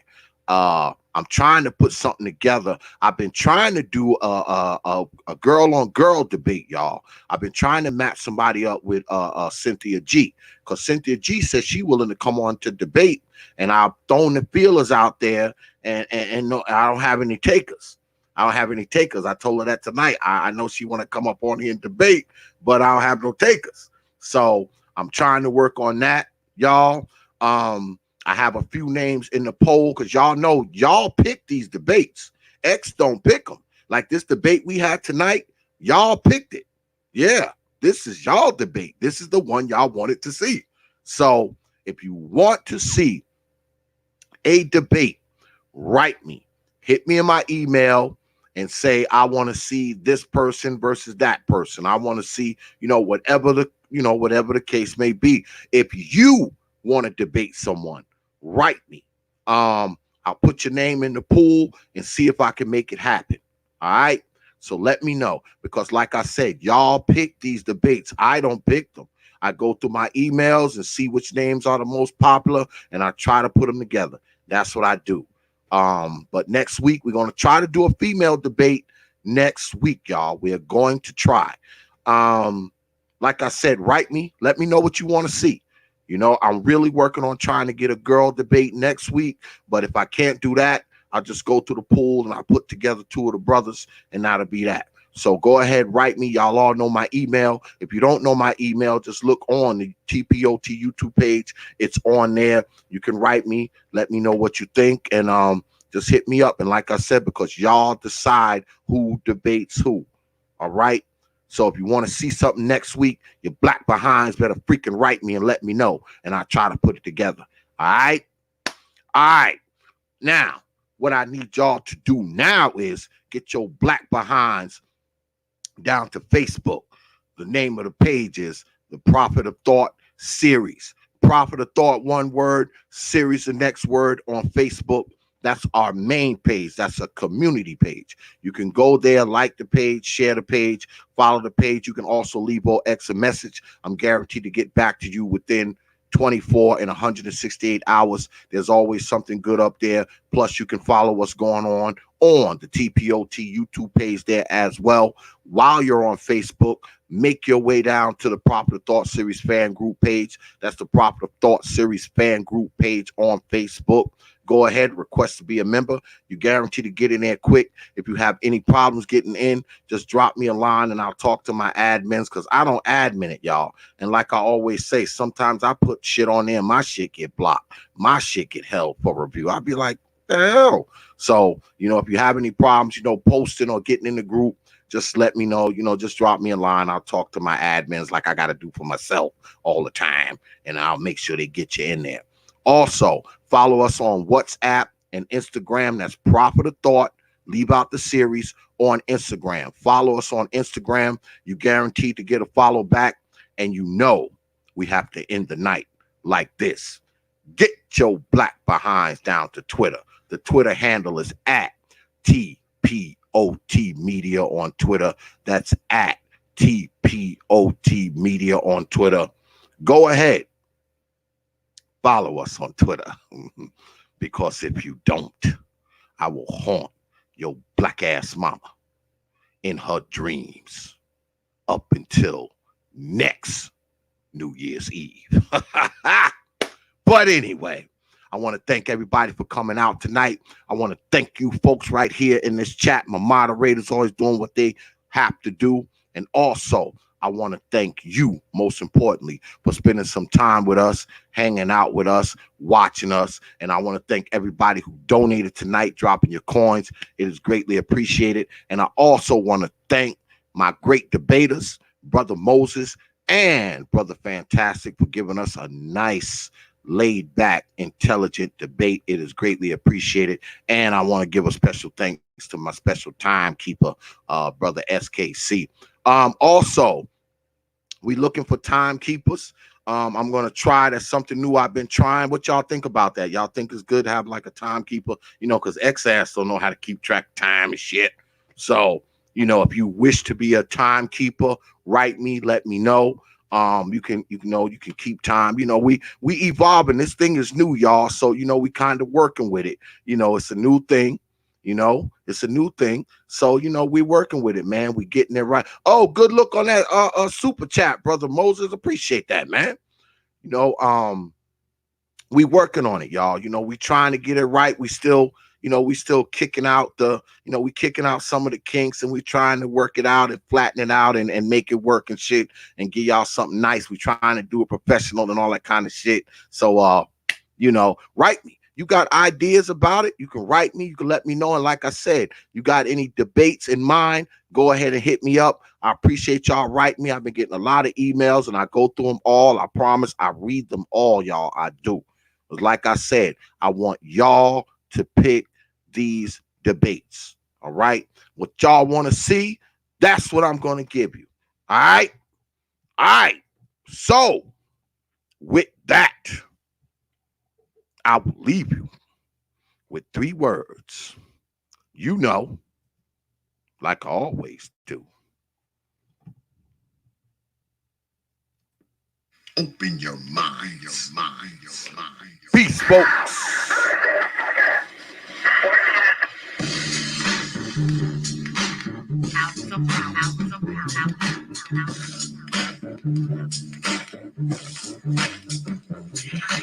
So a community is where you control your beliefs, control your commerce, you control your education, you control your house. We don't control none of that.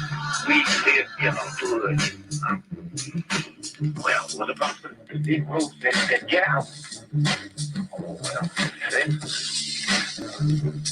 my cousin, he's a multi-millionaire, almost got $1 billion. 3 PhDs, working on 2 more.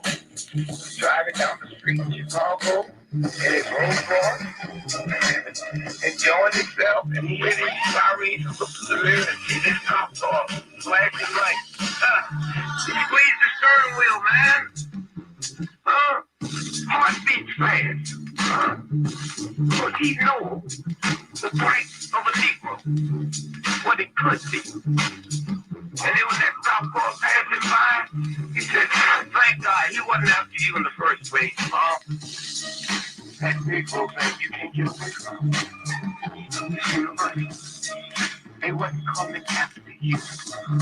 But all your billions, your Rolls Royce, with your PhD, didn't help. That's the hood. Why do you think you never pick up the paper 3 weeks over and over see white families? Thousands of black cops in America. Why don't you see white families crying? That's like, oh, God, my love was funny. I put the back of the head. Why do you think black cops are make them more spiritual? They get them sick. Oh, they got enough sense to know that white folks ain't gonna talk. Yes, I will stop in our neighborhood with reason trying to make us talk. Now, if we were organized, which is hard to organize people who are listening to run crazy, you don't love you crazy. But if we were, with the money we have, and the many people who would come to our aid that don't know what it's like to be a Negro, and we said, look, we said, if we don't get a federal law to deal with police brutality, that any time a cop or anybody carry a gun, have to have a license to effectively drive a car. And if you use it wrong, then you lose your license. And you come jail, you can never work again as a cop, a store boy, a private detective. Now, how do you get Congress to protect you? Well, you take your economic power and you call on your friends, black, white, young, and old, and say, this coming Christmas, if we don't have a federal law to outlaw police brutality by law, we call it for a nationwide boycott of Christmas to restore Thanksgiving. 79% of all retail in America happens between Thanksgiving and Christmas. People stay in business all year. Those money just for Christmas, huh? Well, what happened now? Saturday night, going to lunch, season over, working out. They will get the bill, and all they got to do is make one phone call and say, Harry, Senator, I want that bill pushed through in 3 days. Okay, it's economic. It's that simple. But we have the power with the system that wiped us out so bad.